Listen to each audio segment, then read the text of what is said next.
को हासिल करना चाहते तो उसे फिजिकल लेबर करना पड़ेगा। यहाँ पे शायद से जनवू को पता ही होगा कि red dragon clan and Asura sword clan के बीच में एक बहुत बड़ा फाइट होने वाला है। यहाँ पे ये जो वन हॉर्न क्लैन है ये उस फाइट में एज ए मर्सिनरी की तरह ज्वाइन होंगे। यहाँ पे नायू जनवू को रिक्वेस्ट करता है कि वो वन हॉर्न क्लैन को इस वॉर में हेल्प करे। अब जनवू के पास इस वॉर के बारे में बहुत पहले से इन्फॉर्मेशन था एंड वो जानता था कि यहाँ पे असलियत पे सिचुएशन क्या क्रिएट हो रहा है एंड वो इस वॉर पे खुद के रिवेंज के सीख में ज्वाइन होना ही चाहता था। एंड यहाँ पे नायू के इस ऑफर की वजह से जनवू डायरेक्टली इस वॉर पे इन्वॉल्व हो सकता है, बट यहाँ पे उसे एक मर्सिनरी की तरह वन हॉर्न क्लैन के साथ इस वॉर पे पार्टिसिपेट करना पड़ेगा। यहाँ पे ये जो अपॉर्चुनिटी ये तो उसके लिए बहुत ज्यादा बढ़िया है एंड यहाँ पे उसका जो एक प्रॉब्लम है एंड उसके साथ साथ जो रिवेंज वाला मैटर है वो दोनों ही वो एक साथ सॉल्व कर सकता है। अब ये सब कुछ तो ठीक है, बट जनवू ये नहीं समझ पा रहा है कि ये क्लैन तो कभी भी इतने बड़े एक मेजर वॉर पे पार्टिसिपेट नहीं करते। बट यहाँ पे ऑफकोर्स जनवू के पास भी इस चीज को लेकर कोई थ्योरी नहीं है, बट असुरा स्वॉर्ड क्लैन के अंदर एक स्पीयर गॉड है जो इस वन हॉर्न ट्राइब के ही एक मेंबर है, जो एक बहुत ज्यादा पावरफुल स्पीयर वॉरियर है। शायद से उसी की वजह से आज वन हॉर्न क्लैन इस वॉर पे पार्टिसिपेट कर रहे हैं। एंड यहाँ पे जनवू सोचने लगता है कि उस बंदे ने यहाँ पे ऐसा क्या चीज किया जिस वजह से ट्राइब ने खुद का इतने सालों का जो रूल है उसे ब्रेक करके एक वॉर पे शामिल हो रहा है। तभी यहाँ पे जनवू नायू को पूछ लेते हैं क्या वो असुरा स्वॉर्ड क्लैन के साइड में है। तो नायू भी यहाँ पे कहता है कि हाँ। तो यहाँ पे जनवू का डिसीजन क्या है या फिर उसे और थोड़ा सा टाइम चाहिए इस बारे में डिसाइड करने के लिए। बट जनवू यहाँ पे डायरेक्टली नायू को आंसर दे देता है कि वो इस ऑफर के लिए एग्री है एंड वो इस वॉर पे ज्वाइन होगा ऐसे मर्सिनरी की तरह। अब ये सुन के तो नायू बहुत ज्यादा खुश हो जाता है, वो यहाँ पे जनवू का बहुत ज्यादा तारीफ भी करता है। तभी यहाँ पे वो बाकी सबको इस बारे में इंट्रोड्यूस करके कह देता है कि जनवू यानी कि केन उनके क्लैन की तरफ से इस वॉर पे पार्टिसिपेट करने वाला है। क्या यहाँ पे कोई इस डिसीजन के ऊपर अपोज करता है? तभी यहाँ पे एक हाथ उठता है। यहाँ पे एक लड़का नायू के इस डिसीजन को ऑब्जेक्ट करता है। अब इस लड़के का नाम था जैंग। नायू यहाँ पे जैंग को पूछ लेता है कि वो क्यों इस डिसीजन को अपोज कर रहा है। तभी जैंग यहाँ पे नायू को फादर कह के पुकारता है, बट यहाँ पे नायू गुस्से में जैंग को कह देता है कि ये एक ऑफिशियल कोर्ट रूम है, यहाँ पे ऑफिशियल नामों से ही उसको पुकारना चाहिए, यहाँ पे कोई फैमिली रिलेशन मैटर नहीं करता। तभी जैंग यहाँ पे नायू को अपोलोजाइज करके माई किंग कह के पुकारता है एंड वहाँ पे नायू को कहता है कि यहाँ पे जनवू उनके साथ इस मर्सिनरी में नहीं ज्वाइन हो सकता बिकॉज वो एक आउटसाइडर है। उसके साथ साथ लोगों को भी नहीं पता कि जनवू का यहाँ पे मोटिवेशन क्या है इस वॉर पे शामिल होने का। यहाँ पे जनवू तो इतना ज्यादा स्ट्रॉन्ग भी नहीं है बिकॉज उसने तो अभी तक 11th फ्लोर को भी क्लियर नहीं कर पाया है। अब यहाँ पे एडोरा तो गुस्से में जैंग को पूछ रही क्या वो यहाँ पे एडोरा एंड पांथे का इस प्रपोजल को भी रिजेक्ट करेगा। अब यहाँ पे जैंग तो बहुत ज्यादा एरोगेंटली कह देता है कि हाँ वो अपोज करता है एंड एक मेयर ह्यूमन के साथ उनका कंपैरिजन कैसे हो सकता है। तभी यहाँ पे एडोरा जैंग को पूछ रही क्या वो इस वोट के ऊपर बेट करना चाहता है। जैंग भी यहाँ पे एग्री हो जाता है, बट यहाँ पे उन दोनों के इस झगड़े को रोकते हुए नायू उन दोनों को रुक जाने के लिए कहते हैं। वो उन दोनों को क्या देता है कि इस तरीके से कोर्ट रूम के अंदर झगड़ा नहीं करने के लिए। तभी वो जैंग को पूछ लेते हैं कि वो यहाँ पे जनवू के पावर को टेस्ट करना चाहते हैं बिकॉज जैंग यहाँ पे बिलीव नहीं कर पाता जनवू स्ट्रॉन्ग है या नहीं। सो यहाँ पे अगर यही केस है तो नायू जनवू के ऊपर एक टेस्ट करेगा एंड उस टेस्ट में जनवू को पास होना है। अभी हम लोग बाहर पे देख पाते कि एडोरा, पांथे, जनवू तीनों एक साथ बात कर रहे थे। यहाँ पे पांथे जनवू को कह देते कि उसने कभी नहीं सोचा था कि उसके साथ जैंग का एक फाइट होने वाला है इस पूरे के पूरे सिचुएशन की वजह से। एंड यहाँ पे एडोरा एंड पांथे दोनों ही जनवू के पास से माफी मांगते हैं बिकॉज जैंग ने यहाँ पे बहुत ज्यादा एरोगेंटली बात किया था। अब यहाँ पे जनवू भी कहता है कि उन लोगों को इतना ज्यादा परेशानी नहीं लेना चाहिए बिकॉज जनवू को पहले से ही पता था कि ऐसा कोई सिचुएशन तैयार होगा। एंड यहाँ पे जनवू ने वन हॉर्न क्लैन के मेंबर्स को कभी भी ये प्रूव करके नहीं बताया कि वो सच में एक स्ट्रॉन्ग वॉरियर है। पांथे तो यहाँ पे जनवू को कहता है कि ये सब कुछ तो ठीक है बट ये बहुत ज्यादा बुरा चीज हुआ है जनवू के साथ बिकॉज पांथे को अभी ऐसा लग रहा है कि जनवू उनका ये जो फैमिली अफेयर्स है उन सब के बीच में उलझ गया है। अब जनवू भी सोचने लगती है फैमिली अफेयर्स। अभी यहाँ पे एडोरा जनवू को पूछ रहा है कि क्या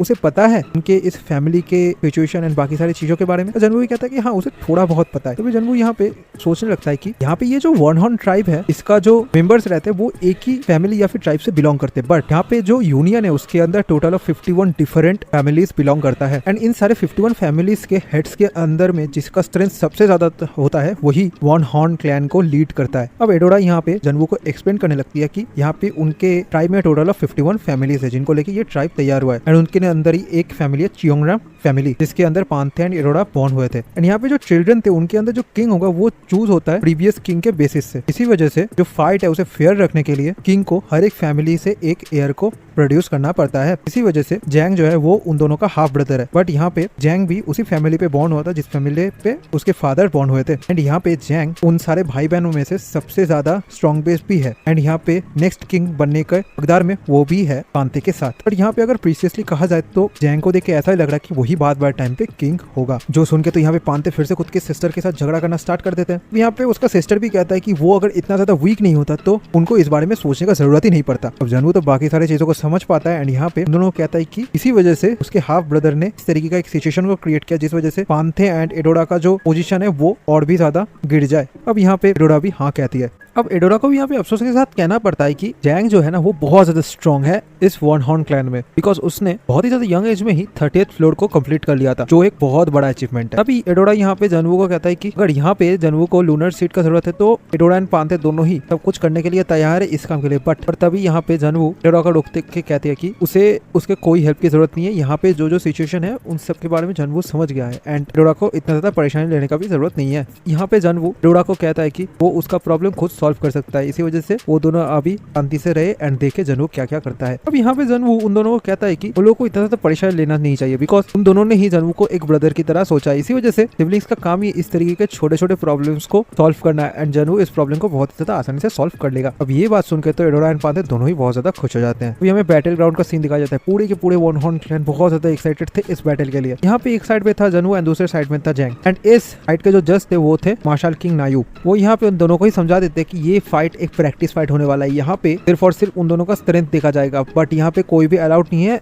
ओपोनेंट को मारने के लिए। अगर वो लोग इस रूल को समझ पाए हैं तो वो इस फाइट को स्टार्ट कर रहे हैं। अब यहाँ पे जैंग तो बहुत ज्यादा एरोगेंट था, वो खुद के शॉट को पकड़ के जनवू की तरफ देख के खुद के ही मन में सोचता है कि वो यहाँ पे जनवू जैसे कमजोर ह्यूमन बीइंग को बहुत ही ज्यादा आसानी से हरा देगा। जैंग यहाँ पे खुद के फैमिली का एक पावरफुल शॉट टेक्निक को यूज कर रहा था, बट यहाँ पे जैंग कुछ भी कर पाता उससे पहले जनवू बहुत ज्यादा स्पीड में जैंग के पीछे आ जाता है एंड जैंग भी ये देख के बहुत ज्यादा घबरा जाता है, बट जनवू यहाँ पे जैंग को कुछ भी सोचने का मौका ही नहीं देता, उससे पहले ही वो उसके सिर को जमीन पे पटक देता है। अब बाकी जितने सारे लोग थे वो तो बहुत ज्यादा हैरान हो जाते कि इतनी जल्दी फाइट खत्म हो गया, बट ये चीज देख के तो मार्शल किंग जनवू के ऊपर और भी ज्यादा खुश हो जाते हैं। अब यहाँ पे जनवू जैंग को डायरेक्टली कह देता है कि उसे कोई फर्क नहीं पड़ता यहाँ पे जैंग क्या सोचते हैं और उसका गोल क्या है, बट यहाँ पे कोई भी अगर जनवू के काम के बीच में आएगा तो वो उसे नहीं छोड़ेगा। अब यहाँ पे वो जैंग को बता भी देता है कि उसका ये जो फैमिली प्रॉब्लम है ये जनवू से रिलेटेड नहीं है, सो यहाँ पे वो जनवू को टारगेट करना बंद कर दे, बट यहाँ पे जनवू को बाकी सबके सामने खुद का स्ट्रेंथ को प्रूव करना था, इसी वजह से उसने ये फास्टेस्ट वे को चूज किया। बट यहाँ पे अगर जैंग फिर से कभी भी जनवू के ऊपर इस तरीके का हरकत करता है तो जनवू उसके जान को बख्शेगा नहीं एंड ये एक वार्निंग नहीं, ये एक ऑर्डर है। अब यहाँ पे मार्शल किंग इस फाइट को एंड करने ही वाले होते हैं, तभी अचानक से जैंग फिर से उठ खड़ा होता है खुद के शॉट के साथ। अब यहाँ पे जनवू भी रेडी हो जाते हैं उसके साथ फाइट करने के लिए, तभी जैंग यहाँ पे खुद के एक बहुत ज्यादा पावरफुल शॉट टेक्निक को यूज करने वाला होता है। तभी पांथे एंड एडोरा उसके फादर को बोलते हैं ये सब कुछ बंद करने के लिए। जैंग भी खुद के मन में सोच रहा था कि वो अगर इस शॉट टेक्निक को यूज करेगा तो पहली बार की तरह इस बार भी जनवू उसे नहीं हरा सकता, यहाँ पे वो इस टेक्निक से जनवू को मार डालेगा। अब जैंग यहाँ पे खुद के फुल पावर को यूज करते जनवू के ऊपर अटैक तो करता है, बट जनवू के लिए उस अटैक को भी डॉज करना उतना ज्यादा मुश्किल नहीं होता। अब ऐसे ही करते करते जंग बहुत सारे अटैक्स को करते हैं, बट सारे के सारे अटैक्स को जनवू डॉज कर लेता है। यहाँ पे जंग सोच रही थी क्या जनवू उसके हर एक मूव्स को देख रहा है, तभी जनवू खुद के मैजिक पावर को खुद के हाथ में स्टोर करके जैंग के ऊपर एक बहुत ज्यादा पावरफुल पंच मारता है एंड इस पंच की वजह से जैंग का हालत बहुत ज्यादा खराब हो जाता है एंड उसके मुंह से भी ब्लड निकलने लगता है एंड हम लोग इस पॉइंट ऑफ टाइम पे समझ पाते हैं जैंग ये फाइट को हार चुका है एंड जनवू को जीतने के बाद बाकी जितने सारे लोग थे वो बहुत ज्यादा खुश हो जाते हैं एंड जनवू के नाम का चीयर करने लगते हैं। वो लोग यहाँ पे जनवू का जो स्किल था वो देखे बहुत ज्यादा इंप्रेस थे। अब यहाँ पे मार्शल किंग भी सबके सबको पूछ रहे थे क्या यहाँ पे और कोई अपोज है उनका वो डिसीजन से। शायद से ये चीज के बाद वो लोग सब एग्री करते हैं कि जनवू उनके ग्रुप में ज्वाइन होने के लिए एक वर्दी वॉरियर है एंड वो यहाँ पे अनाउंस कर देते हैं कि जनवू आज से वन हॉर्न क्लैन का एक मेंबर है। अब यहाँ पे नायू खुद के कुछ आदमियों के साथ बात कर रहा था, तभी वहाँ पे जनवू आ जाता है एंड यहाँ पे वो जनवू के साथ बातें करने लगता है। तभी यहाँ पे जनवू नायू के पास से कुछ क्वेश्चंस का आंसर मांगता है। अब नायू को पहले ही पता था कि जनवू से क्या क्या चीजें पूछेगा, तभी नायू यहाँ पे कहता है कि वो क्या पूछ रहा है कि नायू को किसने जनवू का वो एरंग ग्रुप का सीक्रेट बताया, और जनवू भी कहता है हाँ। तभी नायू यहाँ पे कहता है कि ये जो चीज है ये नायू ने खुद ब खुद फिगर आउट नहीं कर पाया था, यहाँ पे कोई एक पर्सन है जिसने ये सारे के सारे चीजों के बारे में नायू को बताया है। अभी यहाँ पे जनवू भी पूछ लेते कि वो पर्सन है कौन, तभी नायू भी कहता है उनका साइकिक। असली बात पे उनका जो साइकिक है वो फ्यूचर को गॉडेस के पावर के थ्रू देख सकते हैं, इसी वजह से उन्होंने एक फ्यूचर को प्रेडिक्ट किया था जहाँ पे टावर के अंदर में कोई एक पर्सन आएगा जिसने टावर के जो बिगिनिंग स्टेजेस है वहाँ पे एक बहुत बड़ा काम करेगा एंड उस काम की वजह से टावर में बहुत बड़ा एक हलचल तैयार हो जाएगा। एंड यहाँ पे जो मोस्ट रिसेंटली एक बड़ा काम हुआ था वो था एरंग ग्रुप का खत्म होना एंड उस पॉइंट ऑफ टाइम पे जनवू भी बिगिनिंग स्टेज पे था, इसी वजह से यहाँ पे नायू का सबसे पहला शक जनवू के ऊपर ही गया था कि उसने ही एरंग ग्रुप को डिस्ट्रॉय किया है। अब यहाँ पे जनवू को उतना ज्यादा परेशानी लेने का जरूरत नहीं, बिकॉज ये एक सीक्रेट है एंड नायू यहाँ पे जनवू को प्रॉमिस करता है कि वो इस सीक्रेट को किसी को नहीं बताएगा एंड ये सीक्रेट किस क्लैन के बाहर कोई नहीं जान पाएगा। एंड यहाँ पे नायू एक वीकलिंग नहीं है जो दूसरों का इन्फॉर्मेशन सेल करके खुद के विलेज को चला रहा है। अब यहाँ पे जनवू भी नायू के बातों को समझ पाता है वो एंड वो यहाँ पे नायू को थैंक्स भी कहता है इस चीज को सीक्रेट रखने के लिए। अब यहाँ पे नायू जनवू को ये भी कहता है कि वही एक ऐसा स्टूडेंट है जिसने ट्रेल को पूरी तरह से कंप्लीट कर पाया है। अब यहाँ पे जनवू को तो ये समझ में नहीं आ रहा था कि उन दोनों के अलावा और किसे पता है कि जनवू इस चीज में इन्वॉल्व है, जो थर्ड पर्सन है वो कौन है? तब यहाँ पे नायू भी कहता है कि वो थर्ड पर्सन है, ऑल फॉर वन। ये एक बहुत ज्यादा मिस्टीरियस पर्सन है जो एक टाइप का गॉड है एंड एक हाईएस्ट प्लेयर है। इसने इन सारे फ्यूचर्स को देख के पूरे टावर के ऊपर नजर रखे हुए है। इसी वजह से उस आदमी के पास कुछ भी नहीं छुपता है इस टावर का। बट यहाँ पे बुरा बात ये है कि नायू एंड उनके जो साइकिक है वो लोग भी ये पर्सन के स्किल के सामने कुछ भी नहीं है। अब जनवू भी यहाँ पे समझ पाता है कि ऑल फॉर वन के पास कोई एक ऐसा स्किल है जिसके हेल्प से वो इस टावर को नजर रखे हुए है। अब यहाँ पे जनवू नायू को डायरेक्टली पूछ रहा था कि वो लोग अभी कब असुरा सॉर्ड क्लैन से मिलने वाले हैं इस वॉर के लिए। अब नायू भी कह देता है कि वो लोग बहुत जल्दी मिलेंगे। अगर सब कुछ ठीक रहा तो वो 5 दिनों के अंदर ही इस वॉर के लिए फुल्ली प्रिपेयर्ड हो जाएंगे। अब ये 5 डेज का बात सुनकर तो जनवू भी बहुत ज्यादा हैरान हो जाते हैं। वो बोलते हैं कि इतना ज्यादा जल्दी वो लोग इस फाइट में उतरने वाले हैं। अब यहाँ पे नायू भी कह देता है कि यहाँ पे कुछ भी सरप्राइज होने वाला बात नहीं है, बिकॉज वो लोग ही इस वॉर को स्टार्ट करने वाले हैं। ये डिसीजन नायू ने खुद लिया है एज ए किंग की तरह। इस वॉर के अंदर कोई और क्लैन या फिर ट्राइब ये ग्रेट एंट्रेंस को वन हॉर्न क्लैन के पास से नहीं छीन सकते। अभी थोड़ा सा सीन शिफ्ट होता है, हमें असुरा सॉर्ड क्लैन का जो बेस है वहाँ पे दिखाया जाता है। अब यहाँ पे बाकी सारे लोग तो लियोंटे का ये जो बहाल के साथ फाइट था उसके बारे में डिस्कस कर रहे थे। अब यहाँ पे लियोंटे को बहुत सारे बातें भी सुनाया जाता है, बिकॉज उसने बहाल को यूं ही जाने दिया एंड यहाँ पे बहाल ने लियोंटे को बहुत ज्यादा इंजर्ड भी कर दिया। अब यहाँ पे बाकी सारे मेंबर्स ये कहने लगते हैं कि लियोंटे ज्यादा दिन तक सीट पर नहीं टिकेगा अगर वो खुद की स्ट्रेंथ को नहीं बढ़ाते। तो वो कुछ दिन पहले ही असुरा सॉर्ड क्लैन का one of the head members में से एक बना है जिसका नाम है फिस्ट गॉड। ये टाइटल को हासिल करने के बाद भी वो कैसे इतना ज्यादा आसानी से बहाल के पास से हार गया। एंड यहाँ पे उसके इतने सारे इंजुरीज को हील करने में भी उनके क्लैन को बहुत ज्यादा वैल्यूएबल ड्रैगन ब्लड को यूज करना पड़ा था। यहाँ पे ये सब कुछ करना इनफ है उस जैसे एक यूजलेस मेंबर के लिए। तभी यहाँ पे असुरा सॉर्ड क्लैन के जो लीडर है वो सबके सबको चुप करने के लिए कहते हैं। वो यहाँ पे सबको कहते हैं कि वो लोग एग्री करते हैं या ना ही करते हैं, बट लियोंटे उनके इस ग्रुप का एक बहुत ज्यादा इंपॉर्टेंट मेंबर है। एंड यहाँ पे असुरा सॉर्ड क्लैन लियोंटे के इस अपमान का बदला जरूर लेगा। एंड यहाँ पे वो रेड ड्रैगन क्लैन के साथ इस वॉर पे उतरेगा। एंड यहाँ पे वो और कोई आर्गुमेंट उन लोगों के बीच में नहीं सुनना चाहता। यहाँ पे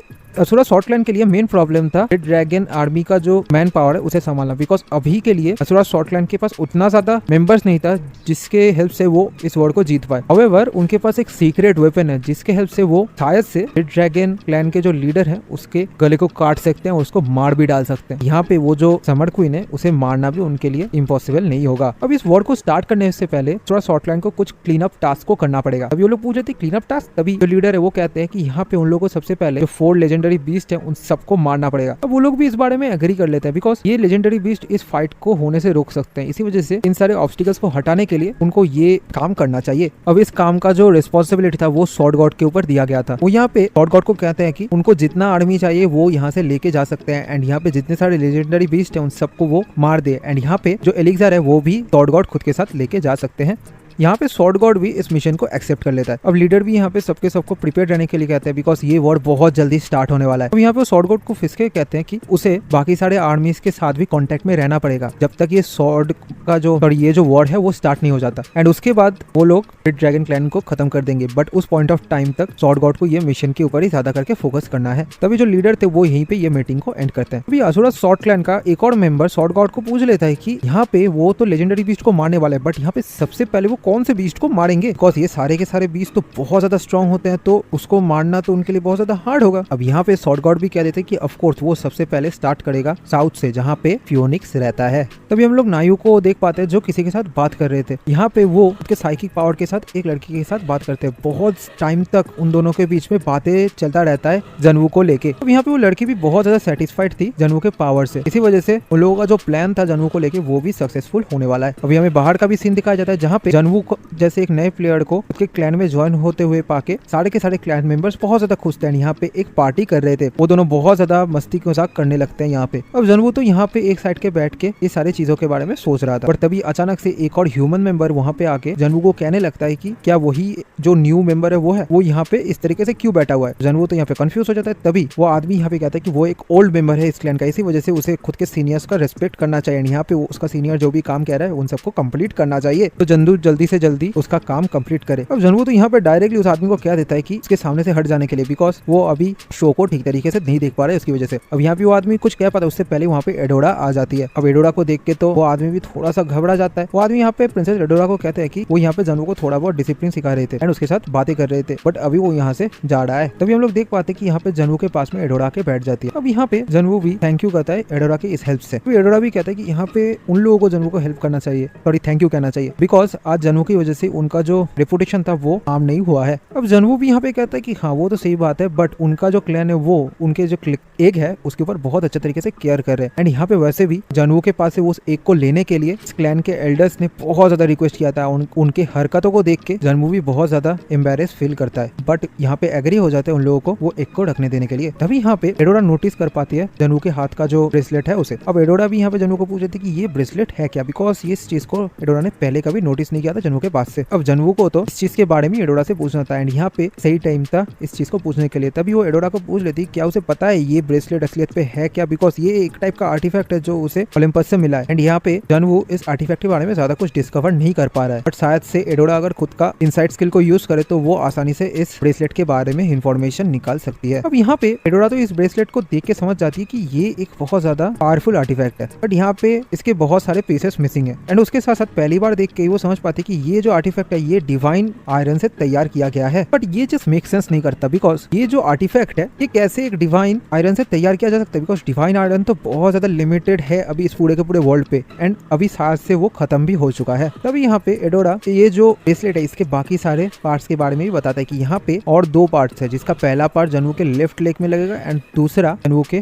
गर्दन पे। ये सारे के सारे पार्ट्स को अगर जनवू कलेक्ट कर लेता है तो वो इस आर्टिफैक्ट के बारे में और भी बहुत सारी इन्फॉर्मेशन को पता कर सकता है। एंड यहाँ पे शायद से जनवू को इस आर्टिफैक्ट का बाकी सारे पीसेस उस टावर पे ही मिल जाएगा। अब ये सब कुछ इन्फॉर्मेशन पाके जनवू एडोरा को थैंक यू कहता है, बट तभी वो एडोरा से एक और रिक्वेस्ट कर लेता है। वो यहाँ पे एडोरा को पूछ लेता है कि क्या वो खुद के फादर को रिक्वेस्ट कर सकते हैं जनवू को मार्शल आर्ट सिखाने के लिए, बिकॉज वो वन हॉर्न क्लैन से मार्शल आर्ट सीखना चाहते हैं। ये सुनकर तो एडोरा भी बहुत ज्यादा हैरान हो जाती है, बिकॉज उनका क्लैन का जो मार्शल आर्ट्स है वो बहुत ज्यादा सीक्रेटली रखा जाता है एंड यहाँ पे उनका क्लैन बाहर के किसी आउटसाइडर को ये सारे मार्शल आर्ट्स नहीं सीखने देते। बट यहाँ पे एडोरा फिर भी जनवू को कहते हैं कि वो कोशिश करेगा खुद के फादर को मनाने के लिए, जिससे उसका फादर जनवू को कुछ मार्शल आर्ट सिखा दे। अब यहाँ पे जनवू भी सोच रहा था कि एडोरा शायद यहाँ पे डायरेक्टली ना ही कह देगा, बट एडोरा का आंसर सुन के वो खुश हो जाता है। अगर यहाँ पे क्लैन चीफ जनवू को ये मार्शल आर्ट सीखने के लिए परमिशन नहीं भी देते फिर भी जनवू का यहाँ पे बहुत ज्यादा फायदा हो चुका है। उसने ऑलरेडी खुद के ब्रेसलेट के बारे में जान चुका है एंड यहाँ पे उसका एग भी प्रॉपर्ली हैच हो जाएगा एंड उसके साथ साथ वो उस वर्ड पे भी ज्वाइन हो रहा है। सो इसी वजह से ये रिक्वेस्ट पूरा नहीं होगा तो भी चलेगा। तभी हम लोग देख पाते हैं कि एडोरा यहाँ पे खुद के फादर के पास चली गई है एंड यहाँ पे वो डायरेक्टली खुद के फादर को पूछ लेती है कि वो क्या जनवू को परमिशन दे सकता है उनके क्लैन के सीक्रेट मार्शल आर्ट्स को लर्न करने के लिए। अब उसका फादर भी यहाँ पे कहते हैं कि उनका बेटी क्या इतना ज्यादा जनवू के ऊपर गिर गया है कि वो यहाँ पे जनवू के लिए कुछ भी कर सकता है, इवन क्लैंस के रूल्स को भी तोड़ना। बट यहाँ पे नायो जनवू को अलाउ कर देता है वो सारे बुक्स के एक्सेस को देने के लिए, बट यहाँ पे जनवू को एक टेस्ट देना पड़ेगा, जिस टेस्ट के थ्रू जनवू खुद के कैपेबिलिटी को प्रूव करेगा, जिसके बाद नायो खुद जाके जनवू को मार्शल आर्ट सिखाएगा।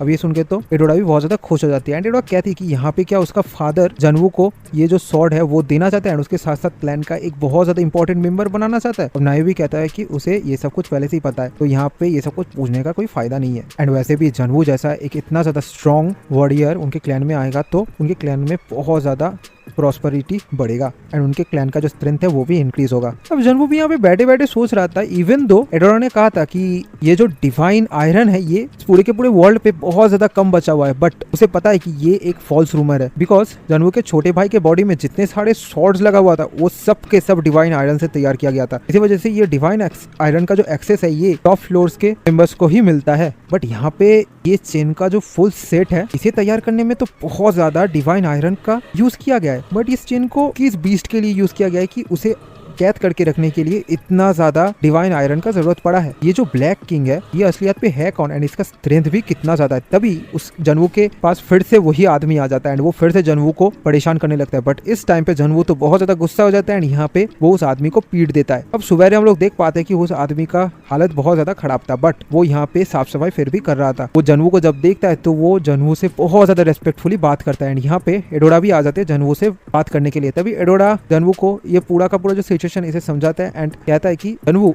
ये जो वन हॉर्न क्लैन है इसके ब्रोंज लेवल के बुक्स तक को यूज कर सकता है। अब यहाँ पे वन हॉर्न क्लैन में टोटल ऑफ 4 लाइब्रेरीज हैं, उसके अंदर iron, bronze, silver and gold ये चारों रैंक्स यहाँ पे दिया गया है एंड आयरन एंड ब्रोंज ये दोनों में लगभग नॉर्मल लेवल के मार्शल आर्ट बुक्स हैं, बट ये सारे बुक्स भी बहुत ज्यादा इंपॉर्टेंट है बेसिक सीखने के लिए एंड बाकी जो सिल्वर एंड गोल्ड लेवल है वो हायर क्लैन मेंबर्स के लिए है, यहाँ पे नॉर्मल सिविलियंस एंटर नहीं हो सकते। सो जनवू अभी सिर्फ और सिर्फ ब्रोंज लेवल तक ही बुक्स को पढ़ सकता है। सो यहाँ पे वो जो सिल्वर एंड गोल्ड लेवल है वहाँ पे ना जाए, वहाँ पे बहुत ज्यादा सिक्योरिटी रहता है। अब ये रूल को जनवू भी समझ पाता है एंड यहाँ पे वो इस डील से एग्री हो जाता है। अब यहाँ पे एडोरा के फादर मतलब नायू ने एक और कंडीशन रखा था, वो यहाँ पे एडोरा एंड पांथे दोनों को ही जनवू को हेल्प करने के लिए मना कर देते हैं। ये ऑर्डर को एडोरा एंड पांथे दोनों को ही फॉलो करना है, बट जनवू अगर उस टेस्ट को पास कर लेता है तो जनवू को मार्शल किंग नायू खुद मार्शल आर्ट सिखाएंगे। जो सुन के जनवू भी बहुत ज्यादा एक्साइटेड हो जाता है, बिकॉज मार्शल किंग नायू के पास से वो अगर मार्शल आर्ट सीखेगा तो उसका स्ट्रेंथ सच में बहुत ज्यादा बढ़ जाएगा। अब यहाँ पे एडोरा दूर रह के जनवू को नोटिस करना स्टार्ट कर देते हैं। हम लोग देख पाते हैं कि यहाँ पे जनवू खुद के ड्रैगन आई को यूज करते हुए इस पूरे के पूरे लाइब्रेरी को स्कैन कर लेता है एंड यहाँ से जो जो उसके जरूरत का बुक्स है उन लोगों को पढ़ने लगता है। यहाँ पे एडोरा भी देख पाते कि जनवू यहाँ पे बहुत सारे सर्टेन टाइप्स के but useful martial arts books को ले रहा है एंड इन सारे बुक्स के थ्रू शायद से जनवू का जो मार्शल आर्ट का बेस है वो तैयार हो जाएगा। अब जनवू को तो पहले यहाँ का लैंग्वेज समझ में बहुत ज्यादा मुश्किल हो रहा था, इसी वजह से वो सिर्फ और सिर्फ चीजों को रीड कर रहा था एंड उसे खुद के ब्रेन में स्टोर करके रख रहा था। पर धीरे धीरे उसका जो समझ है मार्शल आर्ट्स के ऊपर वो सब बहुत ज्यादा गहरा होता है एंड वो बहुत ही आसानी से सारे बुक्स को पढ़ने लगता है। ऐसे करते करते वो ढेर सारे बुक पढ़ लेता है इस लाइब्रेरी से एंड उसके पास अभी मार्शल आर्ट्स का बहुत ज्यादा नॉलेज आ चुका था। बट यहाँ पे उसके पास रीड करने के लिए और भी बहुत सारे बुक्स थे एंड यहाँ पे अगर जनवू उस टेस्ट को पास करना चाहता है तो शायद से जनवू को ये सारे के सारे बुक्स को कंप्लीट करना पड़ेगा, जिससे उसका स्ट्रेंथ एंड पावर बढ़ पाए एंड वो खुद के जो कैपेबिलिटी है उसे चीफ नायू के सामने प्रूफ कर पाए। सो यहाँ पे जनवू बहुत ज्यादा मेहनत कर रहा था इन सारे स्किल्स को सीखने के लिए। वो बहुत सारे ऐसे नई नई चीजें भी सीख पाता है जिसके थ्रू वो खुद के बॉडी के अंदर से मैना को फ्लो करवा सकता है। वो खुद के बॉडी के अंदर से अभी मैना फ्लो करना स्टार्ट भी कर दिया है। अब यहाँ पे जो इनर कल्टिवेशन है वो बॉडी के अंदर से मैना को फ्लो करने में हेल्प करता है वोंगी के थ्रू एंड जो ह्यूमन रहता है वो उन सारे मैनास को एटमोस्फियर से एब्जॉर्ब करता है। खुद के ब्रीदिंग एंड एब्जॉर्बिंग के बाद वो इन सारे मैनास को खुद के बॉडी पे स्टोर करके रखता है। अब यहाँ पे वेरियस चैनल्स रहता है जिसके थ्रू एक ह्यूमन खुद के मैना को एक जगह से दूसरी जगह पे लेके जा सकता है, बट वो जितना ज्यादा खुद के मैना को बॉडी के अंदर फ्लो करेगा वो उतना ही ज्यादा मैजिक को एफिशिएंटली यूज कर पाएगा। इसी वजह से जनवू को अभी और भी ज्यादा एफिशिएंटली मैना को फ्लो करवाने के लिए खुद के बॉडी के अंदर एक्यूपंचर पॉइंट का जरूरत है। एक मैजिक सर्किट में कोई भी एक्यूपंचर पॉइंट नहीं है इस वर्ल्ड पे, बिकॉज मैना फ्लो करता है एक रिवर की तरह नॉन स्टॉपिंग एंड वैसे भी ये सारे के सारे कल्टिवेशन टेक्निक्स ड्रैगोनिक स्पीसीज के थ्रू ही तैयार किया गया है एंड यहाँ पे ड्रैगोनिक स्पीसीज को एक्यूपंचर पॉइंट्स का कोई जरूरत ही नहीं है। बट जनवू तो यहाँ पे ह्यूमन वेसल है, इसी वजह से उसे इस तरीके का कुछ पॉइंट्स को खुद के बॉडी पे तैयार करना पड़ेगा, जिसको वो अभी के लिए कोर नाम दिया है। अगर यहाँ पे जनवू खुद के बॉडी के एवरी कॉर्नर पे ऐसे ही टाइप के कोर्स को तैयार करने लगता है तो वो उस मैना को और भी ज्यादा बढ़िया तरीके से यूज कर पाएगा एंड यहाँ पे ऐसा भी हो सकता है कि वो मैना को खुद के विल से बॉडी के अंदर कंट्रोल कर पाए। अब ये सारे थ्योरीज जब वो डिस्कवर करता है तो नोटिस कर पाता है कि उसके सिस्टम में एक मैसेज आया जहाँ पे लिखा गया है कि 98th फ्लोर पे बैठे हुए डिमंस एंड गॉड्स उसके ऊपर नजर रखे हुए हैं। वो लोग बहुत ज्यादा इंटरेस्टेड हैं जनवू के इस वर्क से। अब जनवू तो ये सोच के कंफ्यूज हो जाता है कि 98th लेवल के गॉड्स एंड डिमंस क्यों उसके ऊपर इंटरेस्टेड है। अब इस टावर में जो 98th फ्लोर है वहाँ पे गॉड्स एंड डिमंस ने उस एरिया को इनहेबिट कर लिया एंड वहाँ पे रूल भी करते हैं एंड वो लोग यहाँ पे इस वर्ल्ड को 77 level to rest of the floors को ऑब्जर्व भी करते हैं। अगर यहाँ पे कोई भी प्लेयर यहाँ पे उनके आई को कैच कर पाता है, मतलब वो लोग अगर उस प्लेयर के ऊपर इंटरेस्टेड होते हैं तो वो यहाँ पे उस प्लेयर को ब्लेसिंग्स देते हैं। और पास वाले टाइम पे जनवू के साथ भी ऐसा हुआ था जब हर्मिस ने उसे उसका एपोस्टाइल बनाने के लिए ऑफर किया था एंड यहाँ पे ऐसे ही एक और ब्लेसिंग का प्रोसेस है इस तरीके का मैसेज पाना। बट ये जो मैसेज है ये बहुत ज्यादा रेयरली किसी को प्लेयर को मिलता है। इवन जनवू का जो छोटा भाई था उसने भी कभी इस तरीके के मैसेज को अचीव नहीं किया था। इसका मतलब तो यही है कि ये जो थ्योरी ऑफ कोर जनवू ने अभी अभी तैयार किया है ये से गॉड्स एंड डीमंस के लिए बहुत ज्यादा अपीलिंग है एंड अभी तो जनवू बिल्कुल श्योर हो चुका है कि वो जो पाथ पे चल रहा है वो एक राइट पाथ है। अब यहाँ पे जनवू को इन सारे बुक्स को पढ़ने के बाद बहुत सारे ट्रेड्स मिला था, उसके अंदर ही एक ट्रेड था कल्टिवेशन। इस ट्रेड की वजह से जनवू का जो मैना स्टोरेज था वो ही इंक्रीज नहीं हुआ था, उसके साथ साथ जनवू खुद के मैना को और भी जल्दी रिप्लेनिश कर पा रहा था। अब इसका मतलब यहाँ पे यही है कि जनवू खुद के बॉडी के अंदर जितनी जल्दी हो सके उतनी जल्दी मैना को स्टोर कर पा रहा था एंड उसके बॉडी में जितना ज्यादा मैना होगा वो उतनी ही आसानी से मैजिक्स को परफॉर्म कर पाएगा एंड जनवू के लिए ये जो ट्रेड है ये बहुत बढ़िया है, एक ड्रीम कम ट्रू है एक प्लेयर के लिए। यहाँ पे जनवू को एक और टाइटल भी मिला था जिसका नाम था ब्लेसिंग ऑफ माना। यहाँ पे जनवू का मैजिक के साथ साथ जो मास्टरी था वो भी बहुत ज्यादा इंक्रीज हो गया था, बट ये इस टाइटल का मेन रिवॉर्ड नहीं था। यहाँ पे जनवू अब से 2 डिफरेंट टाइप के एट्रीब्यूट ऑफ मैजिक्स को यूज कर सकता है, जैसे कि light and dark, fire and ice, Holi thing versus demonic. इस सारे के सारे मैजिक्स को अभी जनवू एक साथ परफॉर्म कर सकता है। पहले जब वो एजिस एंड खुद के इस डार्क किंग के ब्रेसलेट को यूज करता था इन सबको एक साथ यूज करने में बहुत ज्यादा तकलीफ होता था, बिकॉज ये दोनों ही अलग एट्रीब्यूट्स के आइटम्स हैं। अब ये इन आइटम्स को बहुत ही इजीली यूज कर सकता है एक साथ because of this title and यहाँ पे उसे और भी बहुत सारे स्किल्स एंड टाइटल्स भी मिला था जो उसके मैना controlling power and body strength को बहुत ज्यादा बढ़ा रहा था। अब यहाँ पे जनवू जनवू ने ऑलरेडी उसका जो बेसिक इंफ्रास्ट्रक्चर था बॉडी का वो खत्म कर लिया था। अभी यहाँ पे जनवू को सिर्फ और सिर्फ खुद का जो मटेरियल्स है उन सबको यूज करते हुए बाकी जो काम है वो सब कुछ खत्म करना पड़ेगा। अब जनवू के पास यहाँ पे काउंटलेस मटेरियल्स था एंड यहाँ पे जनवू इस लाइब्रेरी के थ्रू बाकी जितने सारे इन्फॉर्मेशन था वो भी गैदर कर सकता था। अभी हम लोग एडोरा को देख पाते हैं जो यहाँ पे बैठे बैठे सो गई थी। जब वो उठती है तब ये सोचने लगती कि अभी तो तीसरा दिन चल रहा है, यहाँ पे जनवू क्या कर रहा है। जब वो जनवू को देखती है तब वो हैरान हो जाती है बिकॉज जनवू एक बहुत ही ज्यादा डीप स्लीप स्टेट में था बट यहाँ पे उसका आइज खुला हुआ था। एडोरा जानती थी कि इस तरीके का हालत कब होता है। इस लाइब्रेरी पे जब पांथे एंड बाकी कुछ क्लैन मेंबर्स स्टडी करने के लिए आते थे तब यहाँ पे जो इन्फॉर्मेशन है बाकी चीजों को गैदर करने के बाद उनका भी हालत कुछ इस तरीके का हो जाता था। असली बात पे अभी जनवू एक ऐसा स्टेट में है जहाँ पे उसका कोई ना कोई टेक्निक या फिर मार्शल आर्ट्स के ऊपर बहुत ज्यादा इंटरेस्ट आ चुका है एंड वो अभी डीप फोकस में है उस मार्शल आर्ट या फिर टेक्निक को इम्प्रूव करने के लिए एंड वो खुद के माइंड में ही वो सब कुछ सीख रहा है। एंड अगर यहाँ पे जनवू उन सारे मार्शल आर्ट्स को प्रॉपर्ली सीख लेता है तो वो खुद के बॉडी के अंदर से एक बहुत ज्यादा पावरफुल टेक्निक को अवेकन कर पाएगा। हम लोग देख भी पाते हैं कि यहाँ पे जनवू जब जागता है तब एक गस्ट ऑफ विंड्स उसके चारों ओर से निकलता है। अब यहाँ पे गार्ड भी ये सब कुछ देख के अंदर आ गया था बट जब गार्ड ये इसको देखते हैं तो वो भी बहुत ज्यादा हैरान हो जाता है बिकॉज जनवू ने खुद का जो मैजिक वेंस था वो सब कुछ को ओपन कर लिया था बट यहाँ पे सिर्फ और सिर्फ 3 दिनों के अंदर कैसे कोई इतना बड़ा एक फीट को अचीव कर सकता है। एंड यहाँ पे जनवू के बॉडी के अंदर से जो मैना निकल रहा था वो भी बहुत ज्यादा क्लीन था एंड यहाँ पे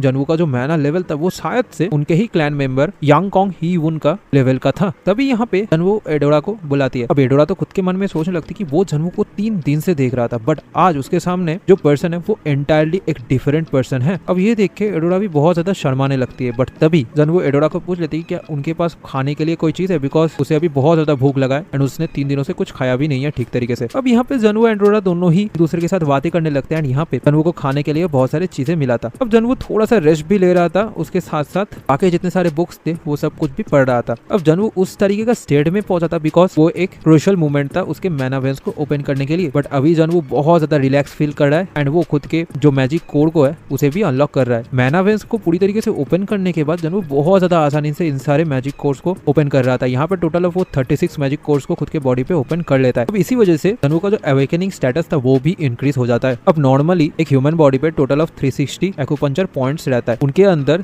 36 मेन एक्यूपंक्चर पॉइंट को ओपन करने के बाद जनवू स्लोली बाकी जितने सारे कोर्स थे उन सबको भी ओपन कर रहा था एंड यहाँ पे उसका जो मैना था उसको उसके बॉडी के अंदर से जो मैजिक सर्किट था उससे फ्लो कर रहा था। इवन दो इस वजह से उसका जो मैजिक पावर था वो डिक्रीज हो रहा था बट ऐसे करके मैजिक को पूरे बॉडी में डिस्ट्रीब्यूट करने से वो और भी ज्यादा मैजिक को एफिशिएंटली यूज कर सकता है। तभी यहाँ पे एडोरा जनवू को पूछ लेती क्या वो खुद का जो स्टडी है वो सब कुछ फिनिश कर चुका है। और जनवू कहता है कि उसने 95% तो कंप्लीट कर लिया बट अभी भी 5% चीजें बचा हुआ है जो जनवू को सीखना है। अब एडोरा खुद के ही दिमाग में सोचती है कि यहाँ पे जनवू एक बेसिक इनर कल्टीवेशन को तैयार कर रहा है बट यहाँ पे वो जो चीज को तैयार कर रहा है वो बेसिक तो है बट एंटायरली न्यू चीज है एंड ये सब कुछ को सिर्फ और सिर्फ 3 दिनों के अंदर ही तैयार कर पाया है। एंड यहाँ पे जनवू तो इससे पहले मार्शल आर्ट्स के बारे में कोई भी नॉलेज नहीं रखता था। जनवू सच में एक बहुत ज्यादा इंप्रेसिव प्लेयर है। अभी यहाँ पे एडोरा जनवू को पूछ लेती वो क्या लैक कर रहा है। जनवू कहता है कि वो कलर्स को लैक कर रहा है। ये सुन के तो एडोरा भी थोड़ा सा कंफ्यूज हो जाती है और जनवू भी तब एडोरा को एक्सप्लेन करने लगती है कि यहाँ पे जितने सारे मार्शल आर्ट्स है उन सबका कुछ ना कुछ एक ट्रेड्स रहता है। इवन एक सेकेंड या फिर थर्ड रेट मार्शल आर्ट्स का भी एक ट्रेड रहता है। अब जनवू यहाँ पे जो क्रिएट कर रहा है उसका तो फाउंडेशन ऑलरेडी तैयार हो चुका है बट इस मार्शल आर्ट को यूज करने के लिए जनवू को इस मार्शल आर्ट का एक कैरेक्टरिस्टिक्स देना पड़ेगा बट जनवू के पास अभी भी वो सारे कैरेक्टरिस्टिक्स नहीं है इस मार्शल आर्ट का। अब एडोरा पूछ लेती क्या जनवू के माइंड में कोई ऐसा चीज है जिसके थ्रू वो इस मार्शल आर्ट को कंप्लीट कर पाएगा। अभी के लिए तो नहीं है जनवू के पास बट जनवू उठ खड़ा होकर कहता है कि उसे फिर से इन सारी चीजों के ऊपर लाइब्रेरी में देखना पड़ेगा। वो अभी रेडी हो चुका है ब्रोंज स्किल्स आर्टशिप में जाने के लिए। अब ब्रोंज लेवल पे जाने के बाद भी जनवू खुद के ड्रैगन आई को यूज करते बहुत सारे यूजफुल बुक्स को सिलेक्ट कर लेता है। अब उसके पास सिर्फ और सिर्फ एक ही दिन बचा हुआ था। जनवू को इस रिमेनिंग टाइम के अंदर ही बाकी जितने सारे चीजें वो सब कुछ देख लेना पड़ेगा।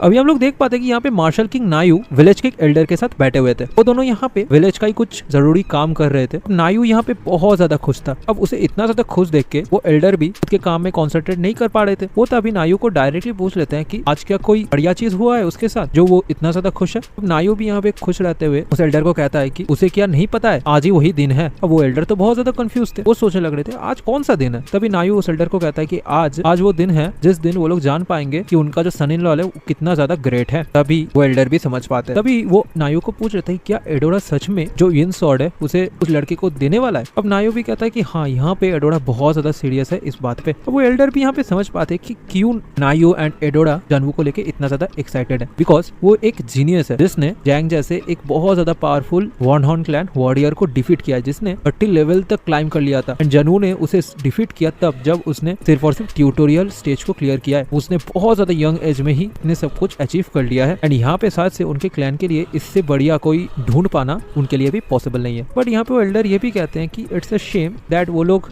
मतलब जानवू का फेस नहीं दे सकते। अब यहाँ पे नायू तो डायरेक्टली रिप्लाई दे देते हैं कि जानवू बहुत अच्छा देखने में है। तभी यहाँ पे एल्डर भी नायू को पूछ रहे थे कि उसे कैसे पता ये सब के बारे में। अब वो एल्डर भी खुद के मन में सोचने लगते हैं कि नायू अगर इस तरीके से स्माइल कर रहा है इसका मतलब उसके पास कुछ ना कुछ तो इन्फॉर्मेशन रहेगा। तभी वो एल्डर नायू को कह देता है कि उसने जानवू को एक बहुत ज्यादा हार्ड टास्क दिया है। वुंगोंग जैसे एक बहुत ज्यादा पावरफुल टेक्निक को उसने जानवू को सिर्फ और सिर्फ 4 डेज दिया है कंप्लीट करने के लिए। ये तो एक रिडिकुलस टास्क है। यहाँ पे एल्डर भी जानते हैं कि नायू चाहता है जानवू फील करे कि वो वीक है, बट अगर इसी तरीके से इतना ज्यादा हार्ड टास्क वो जानवू को देता रहेगा तो वो एक ना एक टाइम पे रेबेल तो करेगा ही। इवन नायू जिसको पूरे के पूरे विलेज का one of the most strongest person and genius कहा जाता है, उसने भी खुद के यंगर एज में इस टास्क को नहीं कर पाया था। तभी नायू यहाँ पे सब कुछ को इग्नोर करके एल्डर को डायरेक्टली पूछ लेते कि एक का क्या हुआ। और वो एल्डर भी ये सुन के थोड़ा सा गुस्सा हो जाता है बिकॉज नायू ने उसके क्वेश्चन का रिप्लाई नहीं दिया। बट वो यहाँ पे नायू को कहते हैं कि जो एक है ना उसे उन्होंने बहुत अच्छे तरीके से रिसर्च किया एंड जितना ज्यादा वो उस एक के थ्योरीज में डीप में जा रहे हैं उतना ही वो लोग कंफ्यूज हो जा रहे हैं। अब नायू भी यहाँ पे पूछ लेता है कि क्या सच में इस एक से एक लेजेंडरी बीस्ट बाहर निकलने वाला है। वो एल्डर भी कहते हैं कि हाँ, जो बीस्ट निकलेगा वो सच में उसी लेवल का होगा।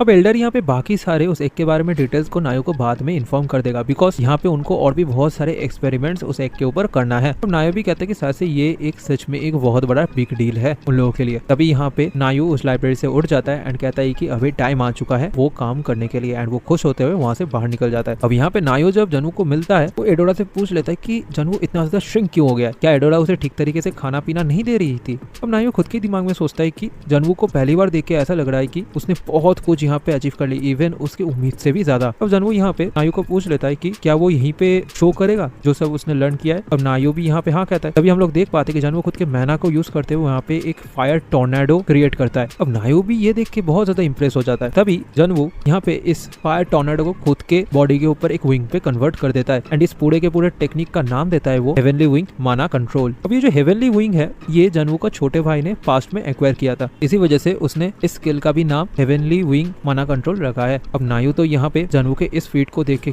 बहुत ज्यादा इंप्रेस था। वो यहाँ पे जानवू को कॉम्प्लीमेंट देते हुए कहता है कि जानवू एक प्योर मॉन्स्टर है। बट यहाँ पे तभी नायू जानवू को कह देता है कि यहाँ पे उसने जो सब कुछ किया है वो क्या उसने नायू के पास से कॉपी किया है। तो जानवू भी यहाँ पे नायू का तारीफ करते हुए कहता है कि यहाँ पे तो वही सबसे ज्यादा स्ट्रॉन्गेस्ट है इसीलिए उसने शायद से किया होगा। तभी नायू भी जानवू को कहता है उसे इतना ज्यादा तारीफ करने का कोई जरूरत नहीं है। अब नायू पहली बार देखते हुए यहाँ पे जानवू के इस टेक्निक का बहुत सारे फ्लॉस को देख पाता है। वो जानवू को उन सारे फ्लॉस के बारे में भी बताता है एंड वहाँ पे उन सारे फ्लॉस को कैसे ठीक करना है वो भी नायू बता देता है। तभी जानवू नायू को पूछ लेता है कि यहाँ पे वो क्या थोड़ा और अच्छे तरीके से एक्सप्लेन कर सकता है। अब नायू तो यहाँ पे कह देता है कि इस क्वेश्चन का कोई मतलब नहीं बनता बिकॉज नायू ने यहाँ पे जो कुछ करने के लिए बोला है जानवू को वो सब कुछ उसे करना चाहिए। नायू ने ऑलरेडी जानवू के टेक्निक को परफेक्ट करने का जो सॉल्यूशन है वो सब कुछ फिगर आउट कर लिया है एंड यहाँ पे नायू इन सब को अच्छे तरीके से एक्सप्लेन भी जानवू को नहीं कर सकता। नायू खुद एक जीनियस है, इसी वजह से जानवू को ये सारे इंस्ट्रक्शंस को फॉलो करना चाहिए। अब जानवू भी ये देख के थोड़ा सा गुस्सा हो जाता है एंड एनोइंग फील करने लगता है बिकॉज जब से उसने मैना के बारे में रिसर्च करना स्टार्ट किया है सबसे पहले तो उसका छोटा भाई, उसके बाद योल एंड फिर अभी आके नायू इस तरीके का जो बिहेवियर है वो उसके साथ कर रहा है। अब जानवू तो गुस्से में सोचने लगता है कि इन सारे के सारे जीनियसेस के अंदर क्या एक पैसिव स्किल है जिसका नाम है एरोगेंस। अब नायू यहाँ पे जानवू के इस अचीवमेंट से इंप्रेस था एंड वो यहाँ पे जानवू को क्या भी देता है कि उसने जितना सब कुछ लर्न किया है वो एनफ है एंड वो अभी इस टेस्ट में पास हो चुका है एंड यहाँ पे जानवू थर्ड पर्सन है जिसने इस टेस्ट को पास किया था। तभी यहाँ पे नायू जानवू को एक बुक दे देता है। इस बुक का नाम था 8 एक्सट्रीम फीस्ट जिसमें एक बहुत ज्यादा पावरफुल फाइटिंग टेक्निक लिखा हुआ था। अब नायू यहाँ पे कहता है कि वो इस टेक्निक को जानवू को सिखाएगा एंड यहाँ पे बहुत ही जल्दी उन लोगों को वॉर पे भी जाना है, इसी वजह से नायू वॉर के टाइम पे ही जानवू को ये सारा का सारा टेक्निक सिखा देगा एंड यहाँ पे नायू जो चीजें सिखाएगा वो जानवू को अच्छे तरीके से सीखना है बिकॉज नायू जो चीज एक बार कहेगा वो दोबारा रिपीट नहीं करेगा। अब जानवू भी यहाँ पे खुद के दिमाग में सोचने लगता है कि अगर वो नायू को ठीक तरीके से फॉलो करता है तो वॉर के टाइम पे भी उसे बहुत सारे टेक्निक सीखने को मिलेगा नायू के पास से। नायू वैसे वैसे भी एक मार्शल किंग है, उसके पास तो बहुत सारे पावरफुल टेक्निक्स रहेगा। तभी यहाँ पे जनवू नायू के पास से एक और क्वेश्चन पूछ लेता है। अब जनवू यहाँ पे एक स्किल को अचीव किया था जिसका नाम था सक्सेशन ऑफ स्वॉर्ड। अब ये स्किल क्या है? अब नायू भी कहता है कि ये स्किल एक ब्रिज टाइप का है, इसके थ्रू वो ये पूरा का पूरा जो मैना फ्लो एंड बाकी सारी चीजें उसके डीप में जा सकता है, बट इस चीज को जनवू डिक्लाइन भी कर सकता है, ये उतना ज्यादा इंपॉर्टेंट चीज नहीं है। तभी जनवू एक और क्वेश्चन पूछता है कि यहाँ पे जो थर्ड पर्सन है, मतलब यहाँ पे 3 जो पर्सन है उनके अंदर बाकी 2 कौन है? अब नायू यहाँ पे कहता है कि यहाँ पे जो दूसरा पर्सन है वो है असुरा स्वॉर्ड क्लैन का जो 5 लीडर्स है उनके अंदर एक लीडर स्वॉर्ड गॉड, वो सच में one of the most strongest and genius student के अंदर एक था जिसने इस फीट को अचीव किया था। अब जनवू पूछे थे कि जो सेकंड पर्सन है वो कौन है? नायू यहाँ पे कहता है कि वो एक सीक्रेट है। अब नायू यहाँ पे ऐसा नहीं कि जनवू को नहीं बताना चाहता उसका नाम, बट जनवू उस आदमी को यहाँ पे पहचान नहीं पाएगा अगर नायू उसका नाम बता दे तो भी। जनवू तो खुद के ही दिमाग में सोचता है कि शायद से ये जो पर्सन है ये बहुत ज्यादा सीक्रेटिव रहना चाहता है, इसी वजह से नायू उसका नाम रिवील नहीं कर रहा है। और जनवू यहाँ पे एक फाइनल क्वेश्चन नायू से पूछ लेता है। वो नायू को कहता है कि वो मार्शल किंग का जो रियल स्ट्रेंथ है वो देखना चाहता है।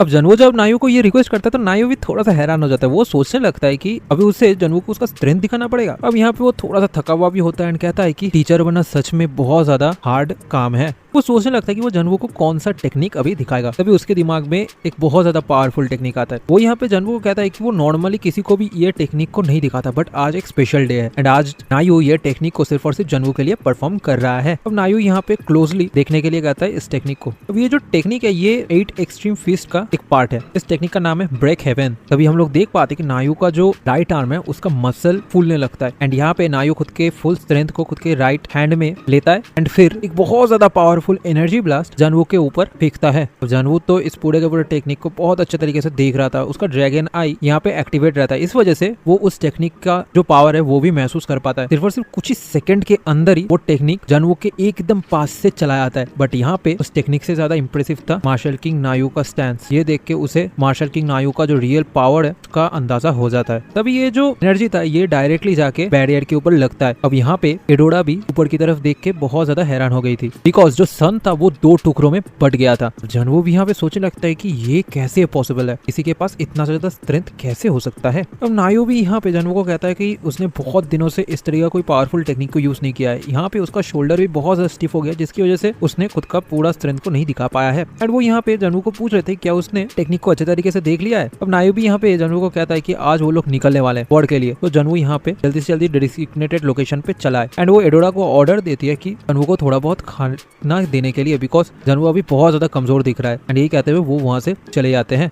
अब जनवू भी खुद के मन में सोचता है कि वो किसी ना किसी दिन इस तरीके का स्ट्रेंथ को एक्वायर जरूर से करेगा। अब नायू खुद के घर में घुसते ही उसके राइट आर्म में जो दर्द है उसे महसूस कर पाता है। वो यहाँ पे कहता है कि ये टेक्निक की वजह से वो से मर भी जाता। तभी नायू जिसके साथ मन में बात कर रहा था वो फिर से यहाँ पे कह देते हैं कि उसे इतना ज्यादा ओवरवेलमिंग पावर को दिखाने का कोई जरूरत नहीं था। यहाँ पे जो एल्डर्स है वो नायू को ढूंढ रहे हैं एंड यहाँ पे शायद से उनके हाउस होल्ड के ऊपर बहुत सारे कंप्लेंट्स भी आ सकता है इस वजह से आज नायू ने जो किया है। बट यहाँ पे नायू उस आदमी को कहता है कि वो यहाँ पे जनवू को उसका वीक साइड तो नहीं दिखा सकता ना। एंड वैसे भी अगर कोई स्टूडेंट का टीचर नायू को बनना है तो उसे उसका स्ट्रेंथ को अच्छे तरीके से स्टूडेंट को दिखाना पड़ेगा। एंड टीचर का मतलब ही होता है कि एक ऐसा पोजीशन जहाँ पे स्टूडेंट्स रीच करने का कोशिश करे, बट उसे बहुत ज्यादा हार्डशिप है, मेहनत भी करना पड़ेगा अगर वो उस लेवल पे पहुंच जाते हैं। तो नायू एक बहुत बड़ा टाइप का वॉल तैयार किया है जनवू के सामने, जिसको पार करने के लिए जनवू को बहुत ज्यादा मेहनत करना पड़ेगा। पर तभी वो आदमी यहाँ पे नायू को पूछ रहे थे कि अगर यहाँ पे नायू जनवू का जो मोटिवेशन है वही तोड़ देता तो। अब नायू कहता है कि ऐसा नहीं है, इतना कम स्ट्रेंथ से भी जनवू जैसे लड़के का मोटिवेशन नहीं टूटेगा।